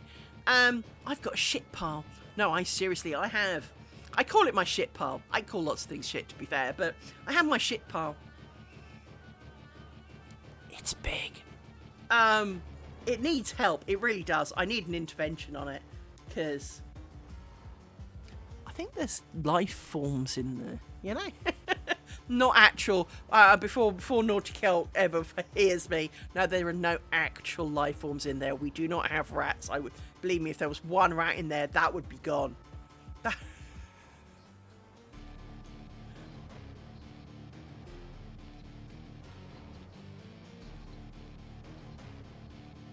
Well, the biggest problem with my...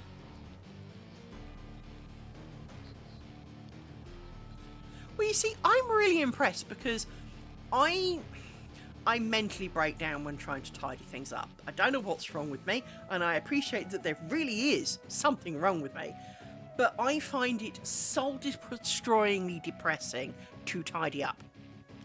I actually cry, break down, can't do it. It really, a couple of my friends will tell you, it rips me apart. Well, my shit pile. Now, under my shit pile, there is a chair and some tables. Don't get me wrong. We are talking a kind of armchair and a coffee table and a set of nested tables. This is to give you the idea of girth of my shit pile. It also encroaches into the room where there is a huge, this thing's like a TV, like an old CRT TV sized box. That's...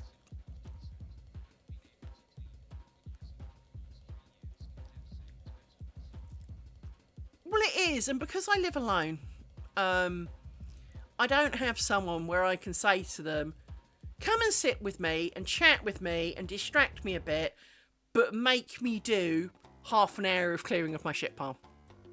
Now, I did do a little last year, and I threw out 2 bin bags, and I've made a pile of Amazon, and because part of it is Amazon boxes, and I just kind of ding, and they go over there into my shit pile. So it's not got any food substances in it. It's not unclean, but it is a shit pile. It is a pile of crap that really shouldn't be here, and it takes up about a quarter of my living room. So it really does need an intervention.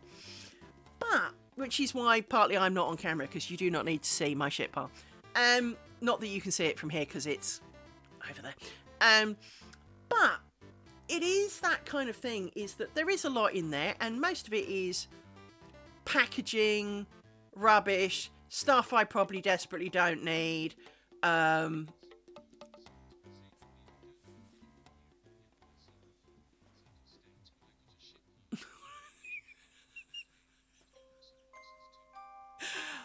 My entire understairs is full of cardboard boxes that really need to go out, but I can't put that many out. And I even bought myself one of those electronic box cutters to cut them up to make them go flatter. Yeah, I still haven't got around to it. I at least hope that if I had a toy that was a bit of fun.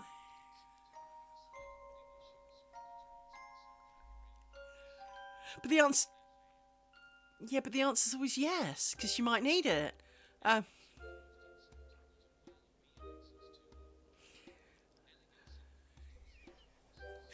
And to be honest, I had kind of a bit of a hoarder too.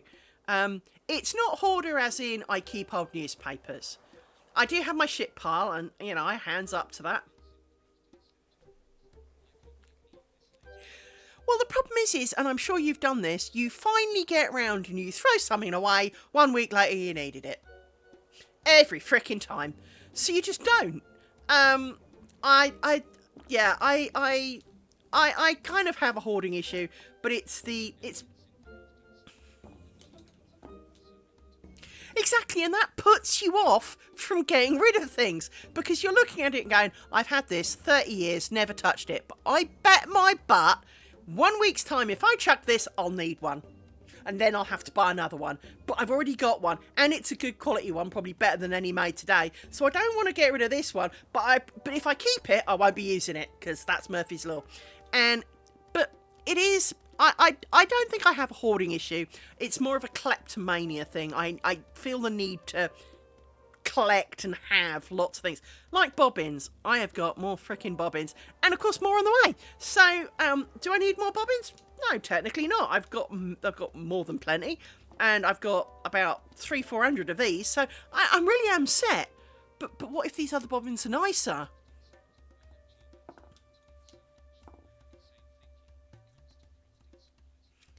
So, well, you see, let me paint a picture for you. I have, vaguely in my visibility, one corner of my big box under the shit pile, and sticking out of that is a set of knitting needles. But I also know there's at least 2 other sets of knitting needles, in the terms of there is 2, I think there's actually 3 lots of interchangeables, but I've got longer and shorter normal knitting needles, a couple of sets of DPNs, an entire set of about 5 sets of crochet hooks. In there are also some punch needle supplies. This is all under, I can't see any of them, but from memory. There is also a whole pile of other things, so things that I bought, things that I was going to take upstairs out the way. But then once I'd kind of got that far, I couldn't lift the box without it falling apart, so the box never moved, and then, well, the shit pile started growing on top of it, and then it kind of migrated and moved and grew and moved and grew. I have, in this house, 6 weaving looms. One is the size of a Land Rover. One the size of an upright piano. I have a spinning wheel. I've got a bunch more at my old house. I've got 13 knitting machines at my old house. I've got a wool room at my old house. I've got, my entire hallway is full of frigging cotton from weaving. Because there isn't room in my weaving room for it. I did tidy my weaving room. I was really, really good at that, and it didn't kill me, and I didn't cry.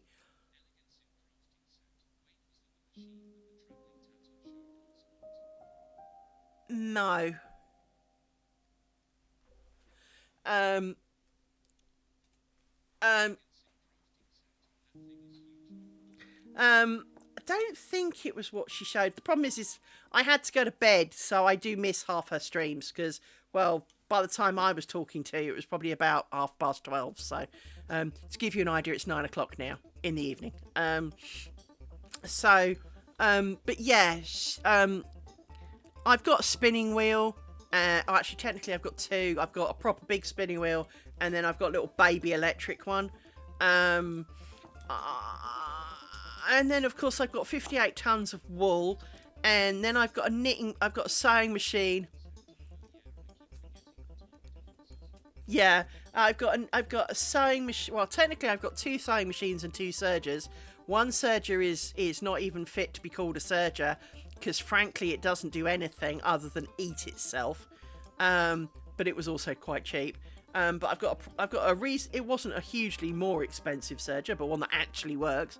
So I've got a serger and a really fancy sewing machine. I've got a normal basic sewing machine because I was having a few problems with some of my hand woven stuff. So, well, somewhere I own a proper old Singer hand powered sewing machine. And I am absolutely adamant it was at my old house. But I now can't find it. I haven't seen it for years. But I am absolutely confident I had one because, well, I know I had one, and I know I brought it up with me because, well, it was useful. Because I can remember collecting it from my parents. So I know it came with me.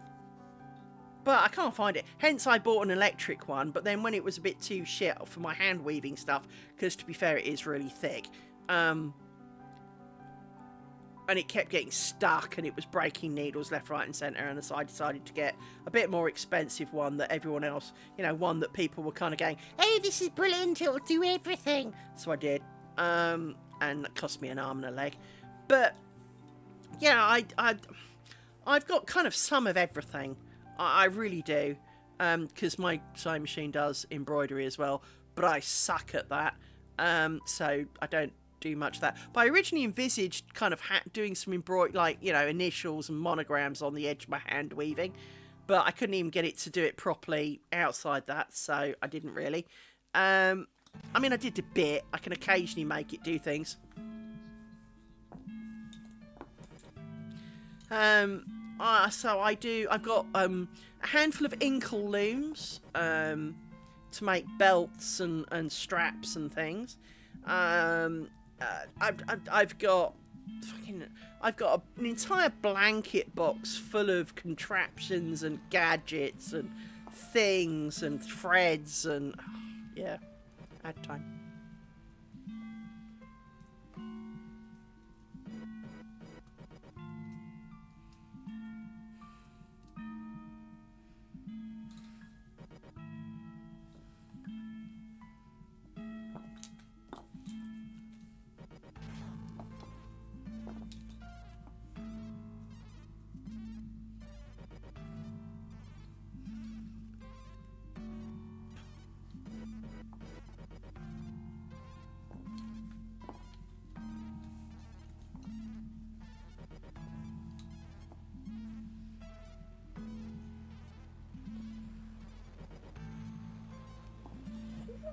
It's alright, pop up.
So you should all be back again now. So yeah.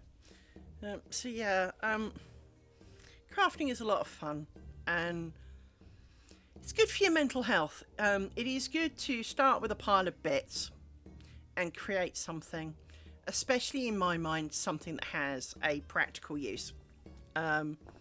Because if it's something that, even if it's just a simple thing for you to use, even if it's, something that helps you grip onto something, or it's something that means you can't drop something.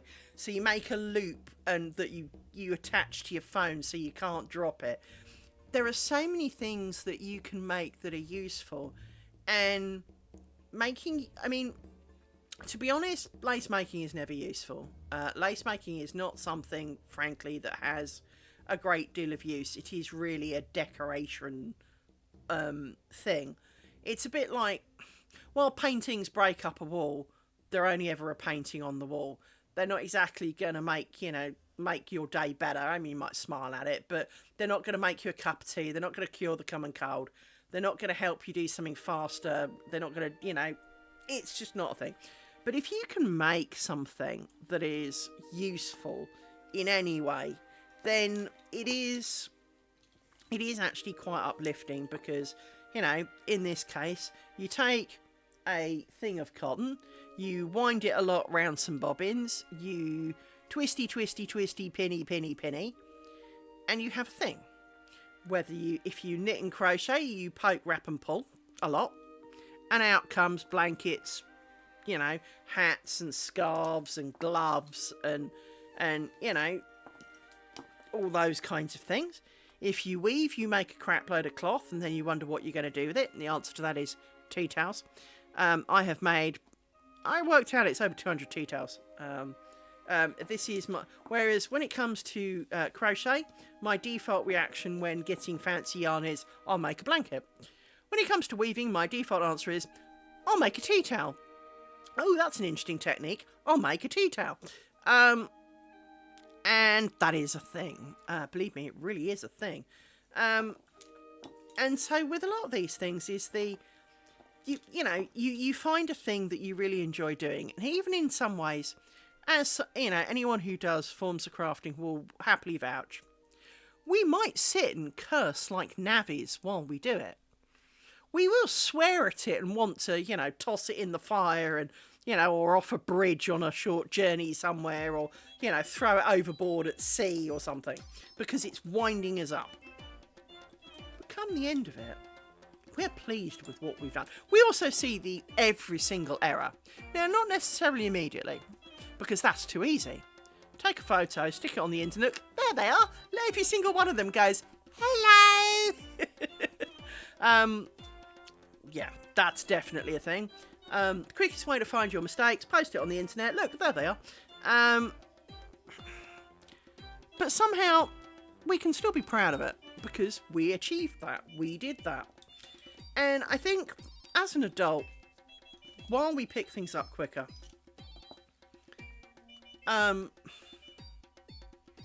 we do appreciate that while it may have mistakes in it, we have gone from pile of crap, cloth, whatever it is, to finished thing. Is it a thing of beauty? Maybe not. But it's my thing. I did that. And I came up from parents who did not praise me for anything. And I mean anything. Ever. No matter what I did. To the point, I was offered a chance to train with the Olympic squad because they thought I had the potential. My parents said no. It wasn't, oh, well done, but we can't really. No, it was just, no. I got grade 8 in music. Yeah, but you didn't get this grade. You didn't get this mark. You did that wrong. When I got my school results, oh, but you failed this. It's not a fail. It's a perfectly good grade, but in their eyes, I failed. And the first words out of their mouth, before I even knew they'd opened my results without asking, why did you fail? What do you mean I failed? What are you talking about? It's result day. You got a D in history. Yeah, but that's a pass now. Pass is a grade 2 CSE. It's a pass. Yeah, but you failed. No, I didn't. You didn't listen to the teachers. D is perfectly passable. I got above average for my year. And all my parents did was whine because I'd failed. I have 11 GCSEs. 2 Bs, 3 Cs and 6 Ds. This is well above average for the year I took GCSEs, because I was the first. My parents' eyes, I failed. Even though Bs and Cs are perfectly good, in everyone's eyes, I still failed. Picture that. And, you know, I was saying on stream the other day, I learned karate as an adult. I broke myself and no longer do karate, but I used to do karate and I earned myself the opportunity to go and get my black belt. I did get my black belt, but at this point I had the opportunity to go and get my black belt. I asked my dad if he'd come. My dad, the week before, had travelled to China from the UK to watch other people's children dance for the Royal Ballet.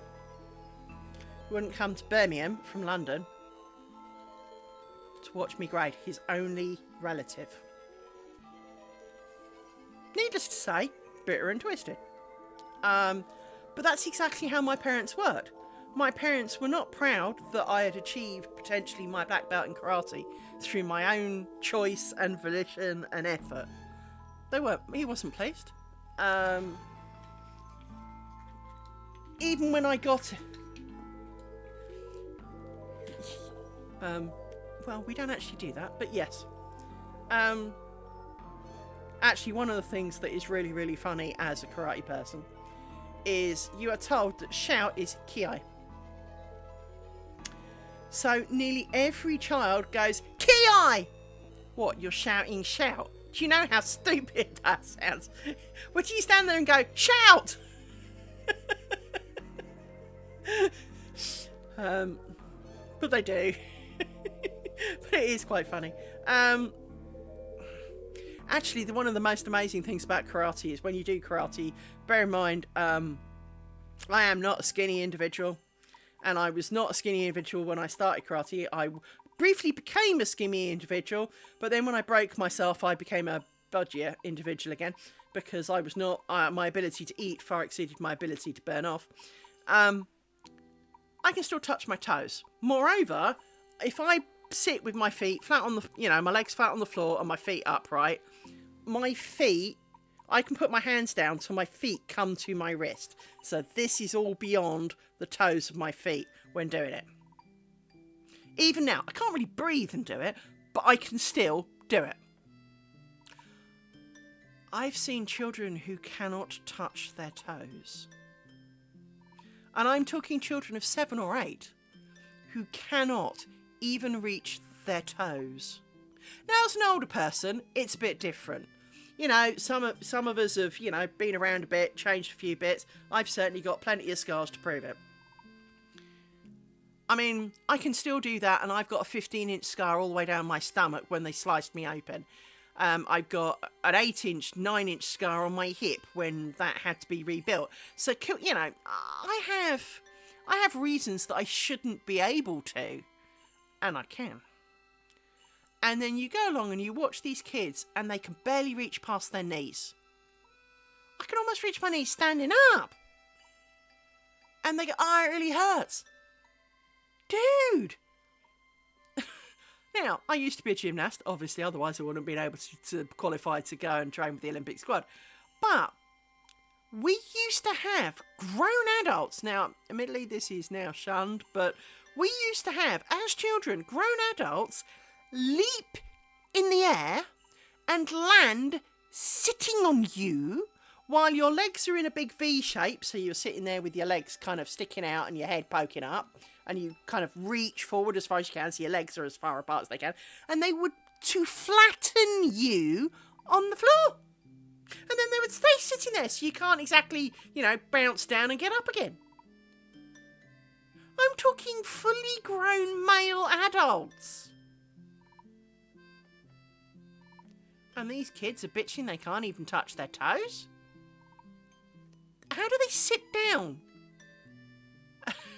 Because Because if you sit down, your hands can go past your knees. So what do you mean you can't barely get to your knees? I do appreciate that men have different pelvises, by the way, and that sitting at 90 degrees is much harder. But at the same time, when you're like 7 or 8, you're made out of like rubber, and you bounce and you bend. And yet today's children are not, because they don't do what most of us old farts did and spend a lot of their time outside, climbing trees, riding bicycles, running about, playing tag, kicking each other, kicking balls, you know. I mean, I never got to do any of those things, but everyone else did. The best I got to do was walk the dog. But you're sitting there going, you know, kids of our era were running around like friggin' idiots morning, noon and night. Kids today sit on their phones. And they've got my body at the age of 7 or 8. What are they going to be like when they're my age? I was watching a documentary the other day, and I'm a big My 600 Pound Life fan. I do love watching the episodes, in part because you always get at the beginning, "Oh, I know I'm dying, but I don't know how to do it."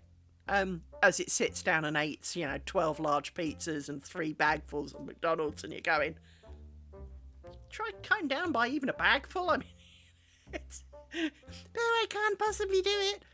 Well, I bet you, I mean, don't get me wrong, I am constantly hungry. It is a fact of my life that basically if you've got food that I like, I have room for it. No matter whether I've just eaten or not, if you offer me a 14-inch pizza, I will put that down somewhere. And this, of course, is why I'm fat. Because I'm always hungry. And when you're bored, well, you're hungry and bored. That's a real bad combination. But when I watch these people, and I do know how hard it is to not eat when you're hungry, because I do it a lot. Because I haven't eaten tea today. I had a sandwich for lunch. That's all I've had, right? Mainly because I had a bit of a shock from the tax man, and then I started streaming, so I haven't actually eaten yet. I will do though. But you do sit there going, and then you watch them do the, "Hey, but Doctor, now I ate everything. I ate only the things you said." Yeah, but you also ate 16 bags of KFC. I watched you. Every single time they all drive to Houston, via every fast food joint along the route that there could be. I mean, they're like 10 minutes out in the car. "Oh, can we stop for some food? I'm feeling dizzy." You are not dizzy from lack of food. Dr. Now can be quite hard on some of them, but it's funny because he can be quite soft on some of them as well. But, there was one person I remember the phrase was, "You've eaten enough food for the next 4 years. You do not need to eat." And he's right. I could afford not to eat for a while. If you could hear my stomach, you'd disagree with that. But, my body is telling me I haven't eaten for decades. Oh, I ate at lunchtime. I know I did. I went and I made the sandwich. And then ate it. I didn't even let the dogs eat it. So I have a bit of a fascination with that. But this was kind of a variance on that theme. And this was a bariatric surgeon, not Dr. Now. And he actually said he had performed gastric bypasses on a 2-year-old.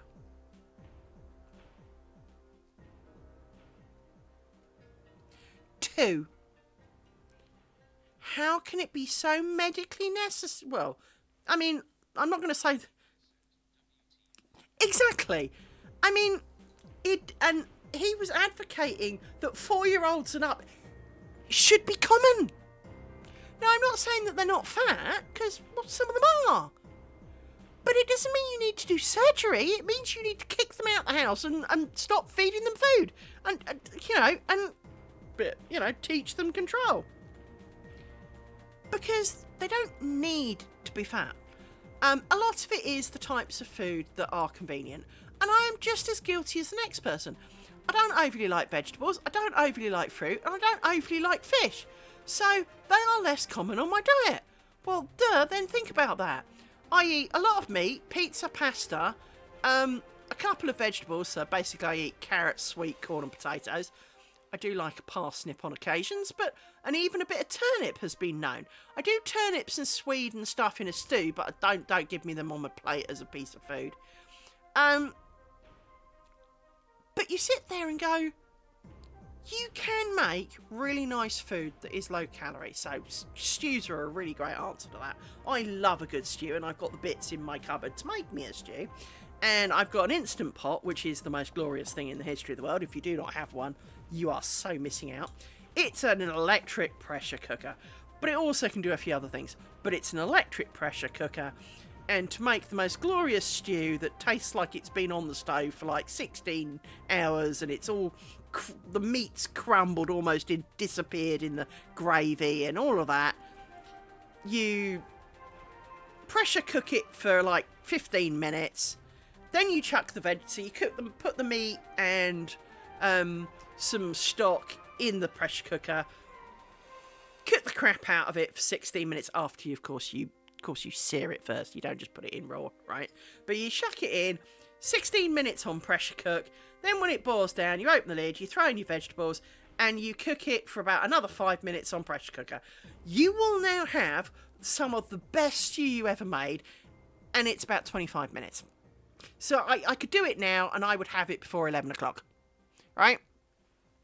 And it is absolutely gorgeous, and you will eat more. It's a bit like Christmas dinner, and probably Thanksgiving dinner, to be fair, but I've never had one, where normally maybe you eat a plateful and go, oh, I'm really full. But the moment it comes to Christmas dinner, you eat like 3 platefuls, and you're kind of looking at, and then they go, oh, we've got Christmas pudding or cake or whatever, and you go, yes, please. And you're kind of going, where am I putting this? I'm sure Thanksgiving dinner's kind of the same, because, well, it's pretty much the same deal. So, you know, you eat kind of like your body weight in food and don't really notice, but it's all healthy food.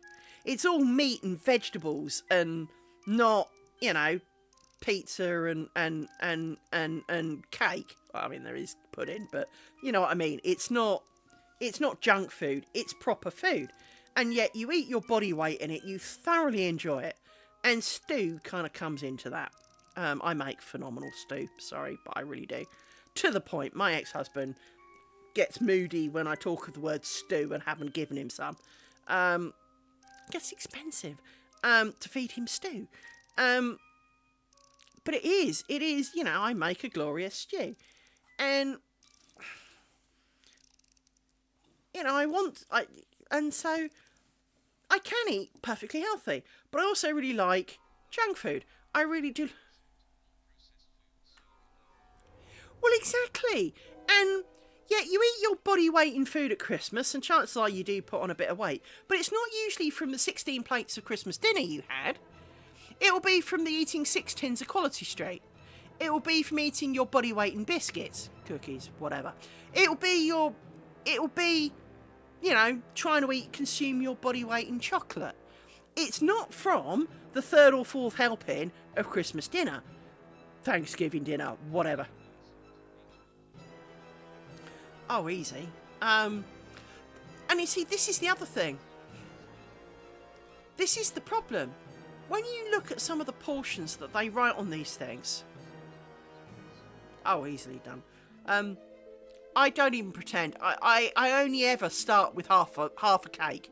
I'm not going to pretend that I'm having a slice. My slice is half. One of 2 pieces. Yep, that's half, right? I had cheesecake this year. But it is one of those things, is that if you look at, you know, you get this cake and trying to look for something, it's not even, where's that piece of paper gone that I drew a hexagon on? It's not even that big, and it's about that tall. So it's thinner than that, it's about this thin, and it's about 2 and a bit inches tall. Feeds 8. Hey, what? Mosquitoes? 8? That's a snack for 1. It's not even 8 mice would be hungry. Mice like cake, but they're not allowed it. It's, you you're sitting there and going, it's going to be 8 fleas or something. It's not people. Now, I do appreciate that, as you say, processed food is generally bad, and no offence to my American friends, but you lot have a habit of putting bloody modified corn syrup in fucking everything. I mean, someone did a thing, and they worked out how much sugar was in a loaf of bread. In the UK, and most of Europe, it's like a teaspoon. And to be honest, you don't need sugar in a loaf of bread, but it does help the yeast rise a bit. So a teaspoon in an entire 800 gram loaf of bread really isn't that big a deal. You guys have nearly quarter of a pint in a pint glass of sugar. It's like 300 grams of sugar or something in your 800 gram loaf. I mean, don't get me wrong. Now, I have the sweetest tooth in the universe. I don't know if you lot have golden syrup. Golden syrup is basically sugar melted. I can eat a tin of that with a spoon. I don't get sugar rushes and I don't get caffeine rushes. And it is actually a problem. Because it means that if, for example, for most people, if they're feeling a bit tired but they've got a drive to do, they can have a can of Red Bull, they can have a can of Monster. I can do 28 of those, literally, in one sitting and go and have a nap. It's the same with sugar. I could eat the entire tin of golden syrup, and they come in at about 300 grams of it, and it is literally liquid melted sugar. This is like, 5 kilos of sugar packed in a tin. Eat it, go and have a nap. I do not get the buzz. And I don't even know what the buzz feels like, because I've never had one. And it does mean that if I get tired, well, if my body wants to go to sleep, then to sleep I'm going, because nothing will stop me. Absolutely nothing. Which is a bit impractical, to be honest. It is quite frustrating, because, there are times that I'm tired, and there's nothing I can do. So if you've had a bad night and you're now tired in some dull-ass meeting, and you're beginning to nod off, chances are you're going to embarrass yourself. You excuse yourself and go to the toilet and slap yourself a bit, but that's about it. That's all I can do, and hope that when I go back, I don't start yawning and falling asleep again. Which is why I've got a magic little button on my thing for when I'm yawning, because I get the yawns and there's nothing I can do about it. And it's not that I'm necessarily even tired, but I can, my body's kind of going, oh, not this shit again. I'm going to sleep then, because my body does that. It goes, this is boring, or I'm stressed, or a bit of both. Well, if I go to sleep and we wake up later, maybe it'll have changed. Because that's what I had to do in hospital, because there really was nothing to do. So it was snooze, snooze, snooze, snooze, snooze. Is anything happening yet? Nope. Snooze, snooze, snooze, snooze, snooze. I wasn't tired. It just passed the time. It was terrible. And I do that now. If I'm stressed or I'm bored, my brain just switches off and sends me to sleep. It kind of goes, try later. Maybe it'll be more interesting later. It's a bit like turning the TV on and not finding anything interesting and turning it off again. It's exactly what my brain does. Open eyes. World's boring. Same shit as yesterday. Okay, I'll sleep now then. It's very unfortunate. I am a very messed up individual, as you probably can tell. So, but yeah, I'm so glad to have you all here. Because for me, one of the saddest parts for me is when I'm streaming and I'm sitting here all on my tud. And I know I talk a lot of rubbish, don't get me wrong. But I kind of enjoy talking my rubbish. But I enjoy having people to interact with. Especially because I live alone. And so it means a lot to me when you're all here.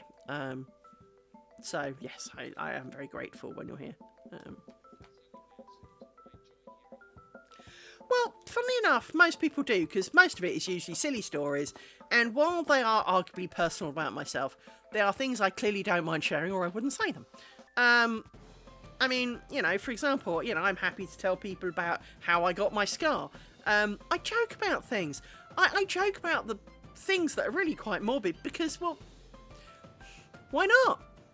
I mean, for example, when I bust my knees, which was the end of my karate career, I bust my knees. And the first time I did it, one of the kids who I still know, and I don't hold it against him, don't worry, went, Liz, look what we did at school. Look what I can do. Well, I used to do that too. The lotus position. Now, obviously, they didn't know it was called that. But all it is, of course, is crossing your legs and pulling your feet up onto your thighs. Well, I was a bit skinnier back then.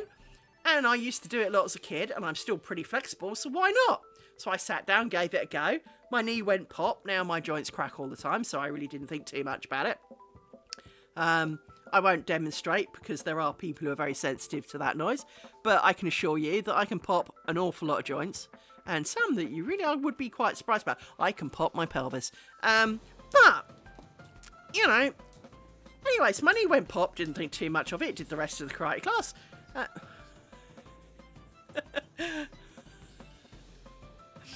I did the rest of the karate class, went home, you know, got cleaned up, put my gear in the washing machine. You know, by midnight, went to bed. Oh, my knee's a bit stiff, never mind. About an hour later, damn it, my knee really hurts. An hour later, fuck my... No, I'm beginning to scream. This really, really hurts.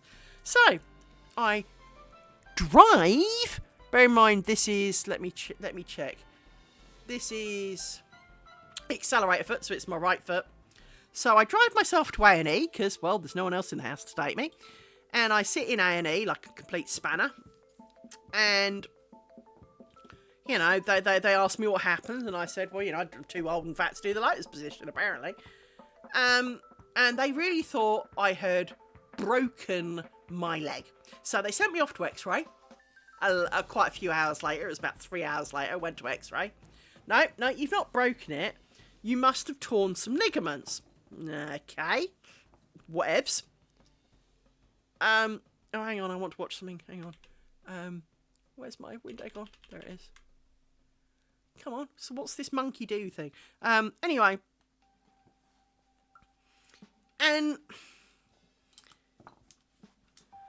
Anyway, I then had to come back for the knee clinic. And the knee clinic guy went, poke.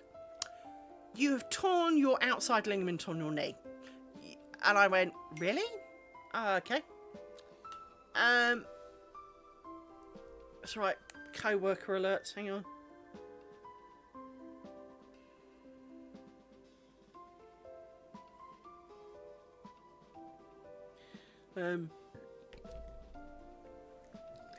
And that's right, he's just alerting me to the fires in Los Angeles, for which we are duly concerned, because obviously, while I'm not there, and I'm not sure if I know too many people there, it's not fun.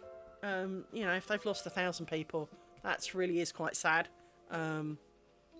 You know, it's 1,000 people who almost certainly didn't deserve it, because it's never the ones that do.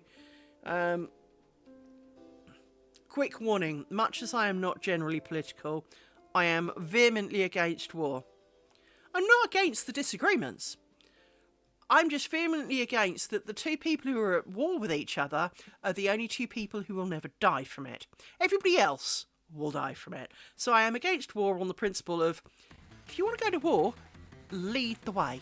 Do it the King Richard style, on horse, be on the battlefield. You know, be at risk from swords and arrows or bombs or whatever it is, and gunshots. Don't be hiding in a bunker, 40 miles underneath a country far, far away. So, yeah, that's the only political thing that I truly have in my life. And so, so yes. What? Oh my god. That's right. There's a thing that this game I've been playing, and there's a saying that's been going around of what the monkey do, and I've not seen it, and so this guy's about to find out, quote, what the monkey do. So I kind of stop fanning around in town and go and find out what the monkey do. Come on, we're all waiting, dude. In case you're wondering, I'm watching Darth Microtransactions. I'm not. I was listening to Darth Microtransactions. Hence, I knew that he was about to go and do what the monkey does. Oh, don't talk about commercials. I don't see your commercials. want to see what this monkey thing is all about.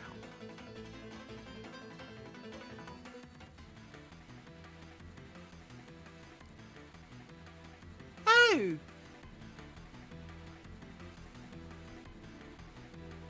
Oh. There's a turtle!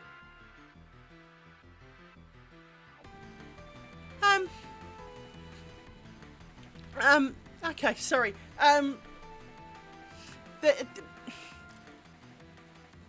If you've seen, like, the owl people in World of Warcraft, you got one of those, a monkey, and a huge turtle. And they're kind of, like, holographic looking. It was really quite cool. Sorry, so I'm glad I watched that, sorry. I've been wondering, because ever since it came out in December, everyone's been saying what the monkey do. And we're kind of going, what the fuck are you on about? And now I know what the monkey do. So I feel complete now. That's one answer in my life that I don't need to worry about. So yes, where are we? We've got one more row of this. This is a good thing.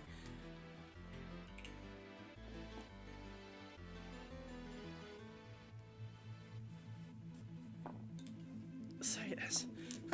Yeah, but I know I talk a lot of crap, but at the same time it's harmless crap. So for example, like I was saying, you know, a couple of years ago I had bowel cancer, and I am now sporting a 15-inch scar down my front. I look like a star-jumped chainsaw. Well, I hardly can say I didn't, because I do. There are lots of things in life that I view as kind of factual, and you know, having my scar as I do, well, I can't pretend it's not there. It's huge. I mean, if you look at my arms too carefully, I've got loads. I've got loads of little ones, but I also have a really annoying dog. Other than the bruise, ignore the bruise, but you probably can't see so well, but there are like lines that look a bit like I got Wolverined. Well, because I did. It was the dog. I was sitting on the loo, and he came, as dogs do, to assist you with this thing. And he put his paw in my hand, and it felt like he had a lump of mud on his claw. So I picked at it. That's what he did in return. I deserved every inch of it. Can't really argue, can I? It obviously hurt.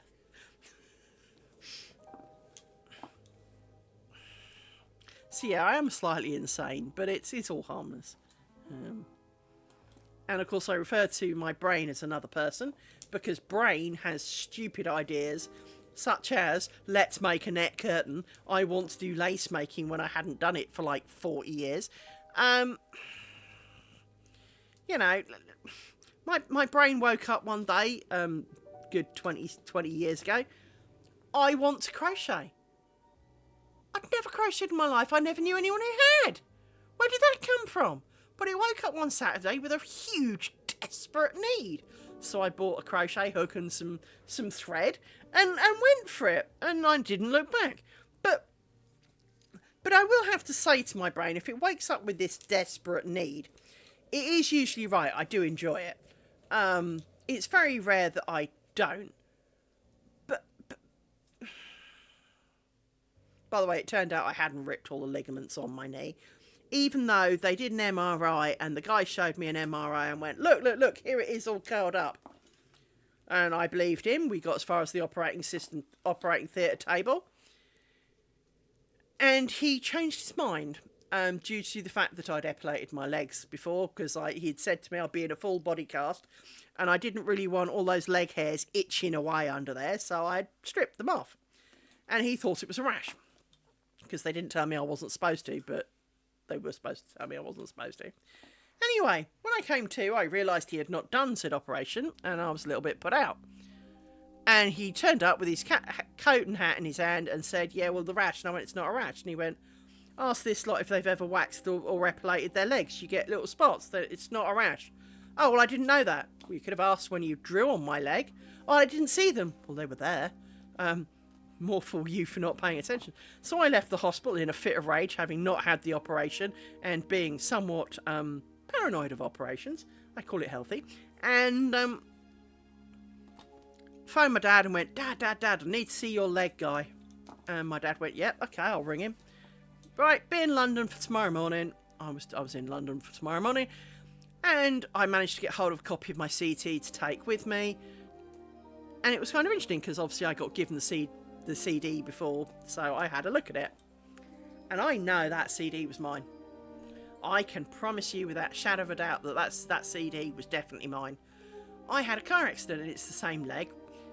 And I had metal pole drilled through my leg. And you could see where the screws had been that had held the metal pole in.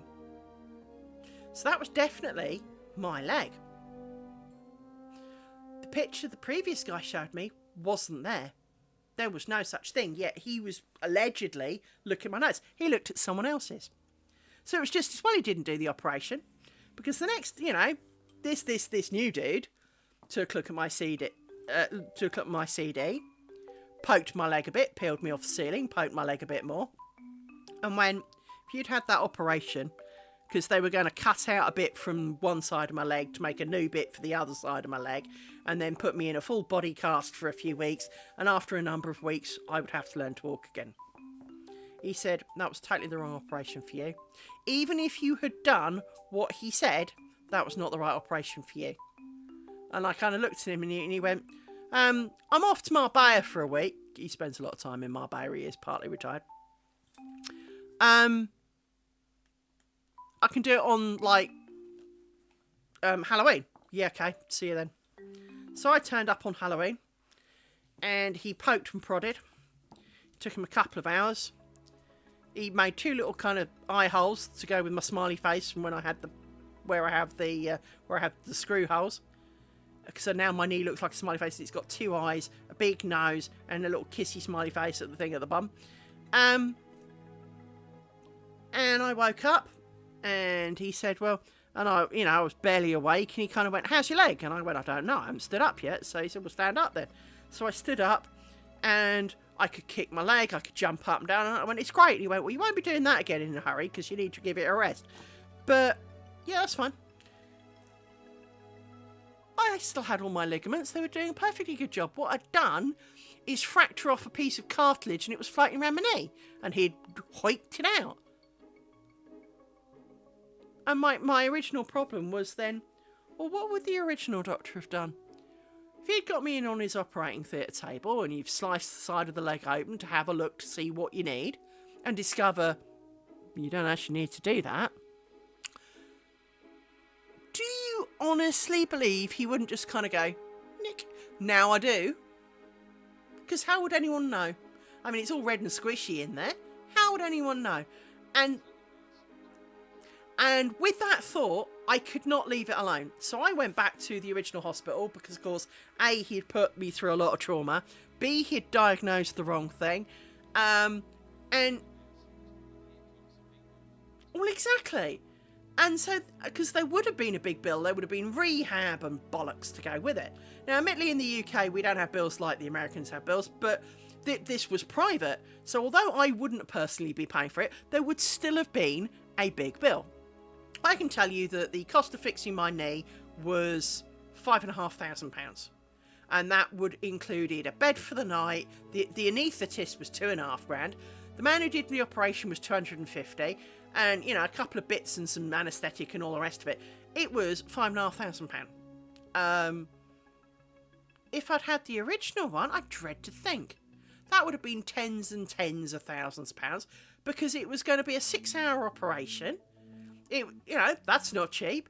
And then months of rehab. That would have cost a fortune. Now, admittedly, not my fortune. Work would have paid for it. Or Work's health insurance would have paid for it. And flat all the way out, I would not have had to pay a bean. But even so, someone would have had to have paid that. And he was wrong. And so I wrote to the hospital and I said, look, I'd like to raise a concern. A, you never told me to to do my legs before the operation. So he cancelled after putting me to sleep. Secondly, the trauma I had because I do have a real healthy, bad paranoia of needles. So I didn't sleep for a week before the operation. So to then wake up and discover it was all for nothing and see him turn up with his hat and coat and just walk off because he wasn't going to do it, even though the time had already been booked, he could have done. No, I was furious, and And then, well, if he'd gone in and found that it, let's say he'd gone in, who's to say, given that he had already said, in his medical opinion, I needed all of this and look, here's proof. Well, that proof was not on my CT scan. That proof, he was wrong. So, what would he have done? Because really, all it takes is, oops, and now it is what he said it was. That there is no tendon on that side of the knee, and now I do need the operation, and he can make his big money. And they were like, oh, he would never do that. How would you know? Unless you video and watch every footage, how would you know? And I didn't get anything from it. I didn't get even an apology, to be honest. Frankly, which was a bit rude. But I was really glad that it wasn't him in the end. Apparently he's a mighty fine surgeon, and when he does do the right thing, he's a good guy. Well, I'm really glad for him, but I never want to see him again in my life. Because he did that to me. I don't trust him now. How can you? You told me the wrong thing. You were going to do entirely the wrong operation by someone who operates on famous people and is paid big money by the famous people. So let me think about that. A man who deals with sports people, famous people, ballet dancers, footballers, people will have heard of, right? His wall is wall to wall with thank you notes from really important people. So don't you be telling me, Mr. I've never heard of you and nobody's ever heard of you, that you know better, because you were wrong. And, mate, if you'd been right, fine, and you'd dealt with it and you'd done it all, I would never know. But I also know, because he'd done my dad, that my dad used to like him, which is why I asked, hey, Dad, can you get me to see your leg guy, right? Because if he had hated him, I wouldn't have asked, would I? But it was one of those things is that this guy really was the nicest guy. And when I had to go for a checkup, he looked me square in the eyes and he went, did you drive home that day? And I went, no. And he looked at me and I went, I waited till past midnight. It was the following day. And he goes, you were not supposed to do that. And I went, well, I wasn't going to fly there, was I? I can't fly home or teleport. I want to go home. And my legs swelled up like a mother the next day. So if I'd waited, it would have been too fat and I wouldn't have been able to drive, would I? He was like, you were driving? And I went, well, yeah. Who else was going to do it? And so when I bust my second knee, yeah, don't ask, I slipped in dog wee, everybody. I had a bath and brown dog of the moment did the roof want to go out thing. So I wandered down the stairs in sans clothes to let the dog out the back door for a pee. Only it was too late. She or the other one had previously done one, and I trod in it on wood laminate floor. Do you know what that does? That turns into an ice rink. And so my right foot went flying out under me, kind of to head height, and kind of like, hey, look, there's my foot. I go down like a sack of spuds, as you inevitably do when you slip. No one ever falls gracefully. And I landed with my left foot in my armpit. Now, as I said, I'm quite flexible, but my foot does not normally get in my armpit. It kind of stops well before that. Moreover, my foot is at an angle, so if I'm like this, my foot's kind of at an angle, my leg's at an angle with my armpit up here. This wide section is the door frame. Don't know what that's about, ignore that. I'm now wedged in the door frame. I cannot turn right because, well, there's a door frame, but I can't roll left because my leg doesn't normally bend that far, let alone more. Well, there's a lovely comic who used to be alive, he's now unfortunately deceased, called Robert Schimmel. And Robert Schimmel tells of a story about AOL online, because, well, he's an old fart too. And he tells of the story of going into the lesbian chat rooms on AOL. And then he wanders around, and the first thing he gets, a dick pic, right? And then someone else sends a dick pic, and so now he's got 2 dicks on his screen. And then someone asks for his dick, so he sends like the first guy's dick to this other guy. Nice dick, you know. And then he has this realisation that we all occasionally have real weird realisations. Robert Schimmel had a heart condition and had, spent many months in hospital ill with, heart issues. And he suddenly had visions of his heart giving out there and then with all these dick pics on the screen. And them finding him, with all these dick pics. And I basically had the same revelation. I'm lying naked with my foot wedged in my armpit, wedged in a door frame, in a cold pile of dog pee. And I just started laughing because, well, what else can you do? And Naughty Curl, who's not here, will happily assure you, I do laugh when all things have lost. When I lose my marbles and all hope is lost, I laugh because there is nothing else.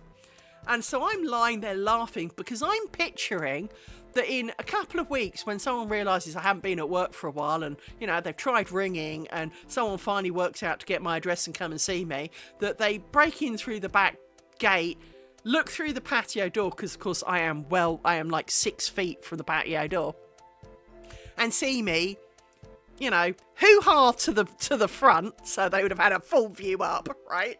With my leg in my armpit, half eaten by dogs, naked, in a pool of dog wee. And I lay there laughing for, it felt like a considerable time. Now, it probably was not as long as my brain would have me believe, but I still did it for a considerable time.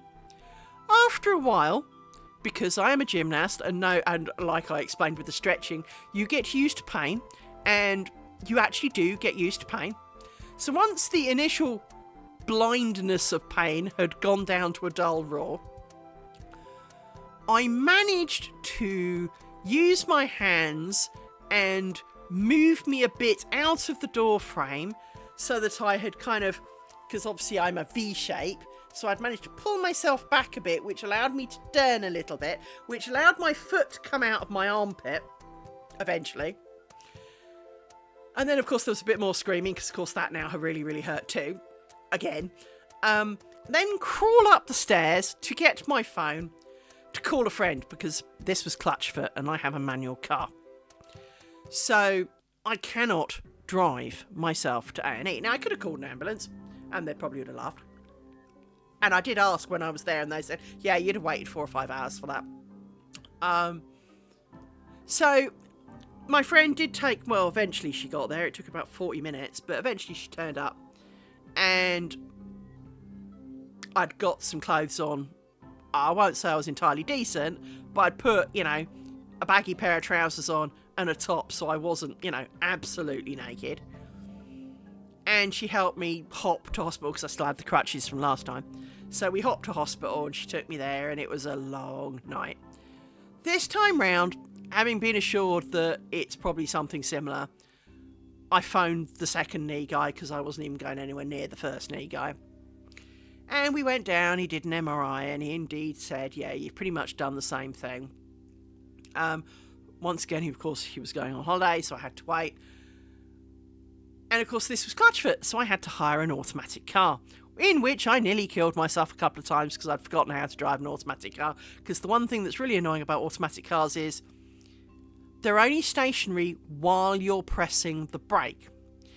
If you're in a manual car, you don't move until you hit the go pedal and have released the clutch. In an automatic, you take your foot off the brake and it starts fucking moving. So in traffic, I nearly rear-end some guy. And then at some other point, I'm driving along a 60-mile-an-hour road, and somehow, without knowing it, I didn't realise the car had wasn't a rev limiter, but it had a speed limiter set to 15 miles an hour. And of course, I didn't know there were no lights on the dashboard as to why it was doing it, but it wouldn't go over 15 mile an hour. Well, I can't drive to London at 15 mile an hour. So it was and then eventually I managed to find that it had a rev limiter type thing, because it wasn't a rev limiter but a speed limiter. So I killed the speed limiter, and of course it took off like, it was trying to break the land speed record, and I nearly went into a wall. Thanks for that. I hated that car, wretched Peugeot piece of crap. Anyway, but again, it was you're not going to drive home today, are you? No. Midnight. Well, it would, and it would also have meant I'd have been late, because, well, I was turning up, but I had to be there for 9:30 in the morning or something, and this was like 7 in the morning. That's plenty of time to drive to London to get to Watford, but it is not at 15 mile an hour. I would have been about tomorrow by the time I got there. It's all right, Rory. It's all right, my little man. And my life is full of stupid stories like this, from morning, noon, and night. But it's like when I had my bowel cancer, it was a bit of a surprise to everybody, me included, obviously, because I'd had no symptoms. Hello, that's normal for me. I don't have symptoms for things. But obviously they had to prep me for having a colostomy bag, because that is the likely outcome. But I think in part because I kind of like, yeah, whatever. With the, you'll have a scar, yeah, whatever. Will it be bigger than the one on my leg? Yes. Oh, okay, fair enough. At least I know. I was not, hey, but what will I look like in the beginning? I really didn't care, because I'm not body beautiful. The face you see on here is like my face. I just wish I was better looking like this. I do have long brown hair and green eyes and glasses and a beige jumper and all that, but that face is better looking. Anyway, I'm not chopped liver, but I'm not great.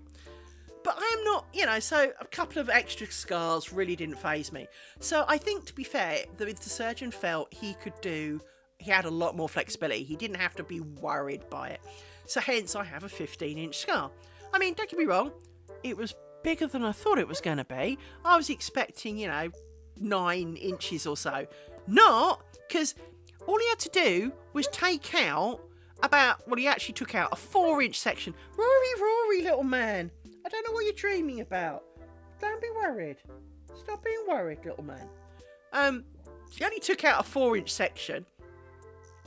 And there technically was another, it wasn't necessarily cancerous, but there was another knobble at the top of my bowel. Did he take that out while he was in there? Did he, heck? Stupid idiot. If you've got my entire guts open on a table, why would you not do both? Anyway, partly I think because the stoma bag would have gone where the other one is. Did it? I haven't dropped any frames. Sorry if it did. You haven't really missed too much of the story. Anyway, because they had to prep me for potentially having a colostomy bag. That's really weird, because I haven't dropped a single frame. Normally, I get some occasional drop frames, and I assume that the stream farts slightly.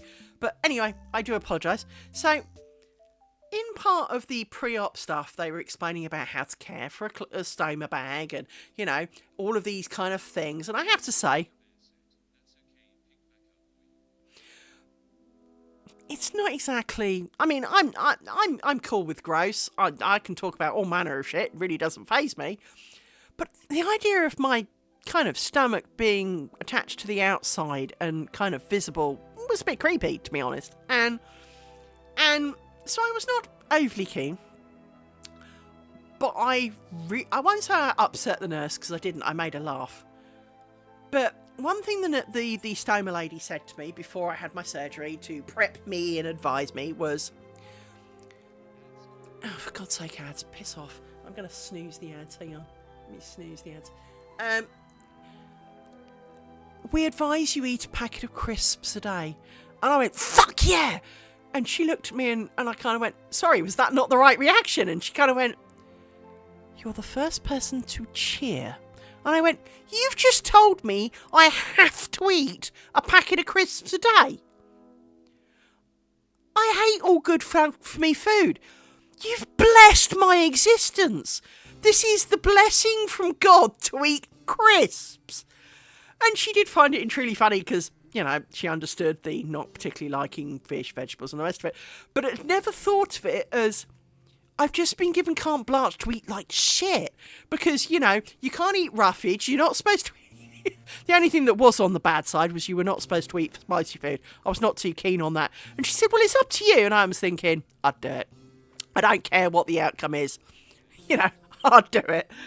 Anyway, imagine when I woke up, because obviously I was expecting said thing to be on the outside and really not looking forward to it. And it didn't happen. All I've got is a 15-inch scar. I didn't have a bag, but I still get my medical stuff paid for the next 4 years because I had cancer. And I still get a little thing that says, because my bowels are a bit wonky now, because obviously I'm missing a chunk of them, I get a card that basically I can wave at people saying, I've got proper excuses, let me use your toilet. So I can almost go into any shop and wave this card and go, I need your toilet. And they almost have to give it to me. I could have applied for a disability parking sticker. I'm not that stupid because I really don't need one. But I could have done. I'm entitled to. I could. I really wouldn't though.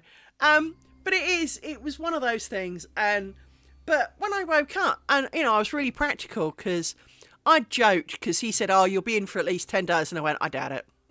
And he looked at me and I went, "I want to go home on Monday," because my operation was on Friday, and he's like, "Oh, you won't be ready on Monday." The criteria was you had to be able to walk up a flight of stairs. Guess who walked up a flight of stairs on Monday? Now, admittedly, I didn't actually go home until Wednesday. Part of the reason it was Wednesday is they forgot to come round and see me on Tuesday. Otherwise, it would have been Tuesday. The only reason I didn't go home on the Monday was I was a little concerned they were a little fresh for excitable dogs. That was the only reason. I said that while I'm ready to go home, I'm definitely ready to go home. I want to get out of here. I need to go home. But I am a little concerned that my excitable dogs could be a bit much. So they let me stay an extra 2 whole days. I didn't need to be there. I could have gone home on the Monday. And he said, and when I had my checkup, he was, it was the usual kind of thing of, yes, it's all doing really, really well. Your surgery went well. This is what we did, because he'd already told me, but he was telling me again just to make sure. The blah-de-blah-de-blah. And everyone would like to thank you for being in the ward. And I kind of looked at him and went, what do you mean? He went, everyone who's in that ward is an arse. Everyone is grumpy, miserable. You made everybody laugh. You kept the 3 other people in your room cheerful. You helped the nurses. You made them laugh. You made their job easy. You helped out. And it's like, yeah, well, what else is there to do? Seriously, what else is there to do? The lady diagonally opposite me, her daughter was getting married, and the place that they'd booked like a year back had suddenly turned around and went, "Oh, we're having building work, so you can't park. The room you wanted's not available. The room you booked to sleep in isn't available. But you don't mind, do you?" Well, yeah, because the ones you're offering me are shit. And I said, I'm pretty sure that they will have known about that. They can't really argue they didn't know that if you booked it a year ago. Either they booked the work before then and lied to you, or realistically, they should be looking to reimburse you. It's not your fault that they booked it booked work at the same time. And they went, "Oh, we can't find anywhere." I went, "Well, here's where I went. It was great, because I got married, obviously, at one point. And, oh, that's a really good idea. Oh, that's great." And so they liked me. The woman in front of me was a very prim and proper old lady. But she'd had a few more bits removed than just her bowel. She was proper ill. But she also was skinny as hell and constantly had low blood pressure. I could tell her blood pressure by looking at her. And so, I could look at her, and every time they came round, the guy came round with the trolley, and he said, "Oh, it's blood time," and I'd look at her and go, "Yeah, you're about 82 over 63," and I would be spot on. And he looked at me and went, "How'd you do that?" And I went, "I don't know. What number is she supposed to have?" Because they kept encouraging her to drink water to make it over the number. And it was like, "Yeah, you're still low. You need to drink more water. You need to drink more water." I was really good. And so I was encouraging her, and we had a couple of other ladies in the bed next to me. The first one was really nice. The second one was an evil cow. And the third one fell out of bed. So we all rallied round to get her help. Because she couldn't reach her buzzer, and, well, neither could we. So, we all rallied round. we stood vigil over the fan because it was 900 degrees in there, and they're not allowed to crack the windows open, and there's no aircon. So I had custody of the fan, and yeah, I you know, it's kind of like on my way out, it's like, I salute you as the next man standing for defending the fan. We will defend this fan with our lives at all costs. Peace out. And and then of course I bought the nurses a bunch of chocolate and stuff, so that, you know, a couple of little boxes of chocolate and things, and a thank you card. And and the next morning, my wound was weeping like mad, and the doctors are all shut, and there was nowhere to go to help to get stuff cleaning. And so I phoned them up, and they said, "Well, come back in. We're not supposed to, but come back in." And I went back in, and they're kind of like, "What are you doing back?" And I went, "My thing's leaking." And they're okay. And the nurse went, "He took all of our sweets." And I squared up to this guy who's about 6'7", and I went, "I will kick you in the head if you do not share." And he went, "I'm scared of you." Good, now share. But they all loved me, and the doctor was really pleased because I'd brined up the whole place. And I'm not a bright person, I'm a chronic depressed. But that's what a lot of comedians are. A lot of people make people laugh because they're not. And I do it because if other people are happy, it makes me feel happy, even though I'm technically not. So that's exactly what I do. I talk shit, I make people laugh, usually because I'm not. Yeah, I told you I was weird. Let me put a few of my bobbins away because we got to the bottom of this bit and it's 10:25, so I will not be doing any more. 1, 2, 3, 4, 5. Mambo number 5. Sorry. It's either 1, 2, 3, 4, 5 once I caught a fish alive, or Mambo number 5. I haven't decided which, but it's a bit like yelling stick. Have you heard the song Stick, Stick, Stick, Stick? Yep, that's where it comes from. Stick! Yeah. I have the attitude of a small child. Let me take a photo of my lovely work so far. We could arguably take some pins out, actually. Let's do that, because we all like taking pins out, because we like seeing the mistakes that I made underneath, because that's the only time you get to see them, is once it's too late and you've taken all the pins out. That's not quite true. You can pull the lace up real close and have a look, but it's over there. I'm over here, and it's not at arm's reach. My arm does reach this far, but as you can probably guess, if my wrist's there, it is actually... The pillow and I are sufficiently far enough apart that my old age vision is not good for staring at little twisty things at that distance. So the only true time that I get to see whether I screwed it up is now, when I pull the pins out and go, well, I screwed that up, and that bit, and there, and over there, and a bit of that. Hopefully, I mean, we always hope that I've got it right, because I did intend to get it right. I didn't deliberately set out to get it wrong, but I do often end up with getting it wrong. Oops. And throwing pins about the place. So, might I tell you, seriously, the other day, I was in the kitchen about to make a sandwich, and there was a pin on the counter, and I'm like, how did you get in the kitchen? If I tell you to get to the kitchen from here, you have to come out of this room, so I have to do a 180-degree turn. So I have to get up from the couch, turn left to exit the room, walk down the hall, and it is walk down the hall. I have to pass my dining room, and then I get to go in the kitchen. So it's not exactly, next door. So how this pin made it all the way into the counter, I will never know. The answer is obviously it was in my jumper somewhere. But it was just this kind of, where did you come from? There we go. From the bit that I can see, because I can't really see past these ones very well, I don't see any blatant cause for concern, which is always a blessing, which just means all the other I will make plenty of mistakes elsewhere. Usually down here at the end is the usual bit, because I'm getting a bit more excited because we're getting towards the bottom. Let me take a photo, because we like taking a photo for the cover picture. I do wonder if me taking photos for cover pictures is stupid, because of course it means you know what you're going to see before you get there. should really do that one for tomorrow's picture of where we start. But never mind. Such is life. We'll work it out one day. So, well, we did this bit today. We've done all of this bit. So we did that bit and this bit. This is the bit we've done today. So we did do a reasonable effort. But it is also nearly, well, as I say, it's nearly 25 past 10. And it's going to take, how long is this? This is 3.5 hours. So it's going to take about 4 hours to upload. So I'm going to be up late today. So hence I'm going to go and cook myself some food now. Because, well, or heat some food. Or pour some boiling water in a pot noodle. Or eat some biscuits. Because, well, screw it. I'm fat anyway.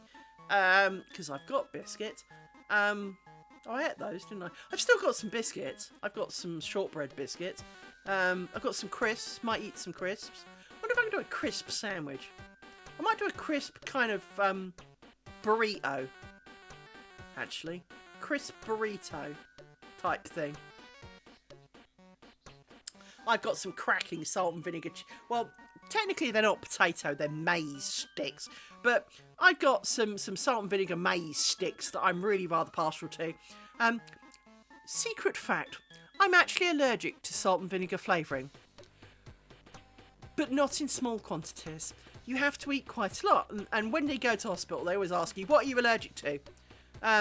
Some cats, wasps, I have to add wasps now, and large amounts of salt and vinegar flavouring. And they look at you and they go, well, how much is large? And I went, well, you know those grab bags of 150 grams? Yeah, about 15 packs. And they look at me and it's like, yeah, I ate that many to find out. Don't ask. It was a good day. Because I really like them. Anyway, I shall see you tomorrow. If you follow me, you should get notified. I do have a Discord thing, so if Twitch doesn't like telling you, my Discord will. There's not a lot else in there, I need to tell you that. I will sort out some things for my Discord if people are going to turn up. But if you give me a follow, I should be back tomorrow. Sleep well, everybody. Bye-bye.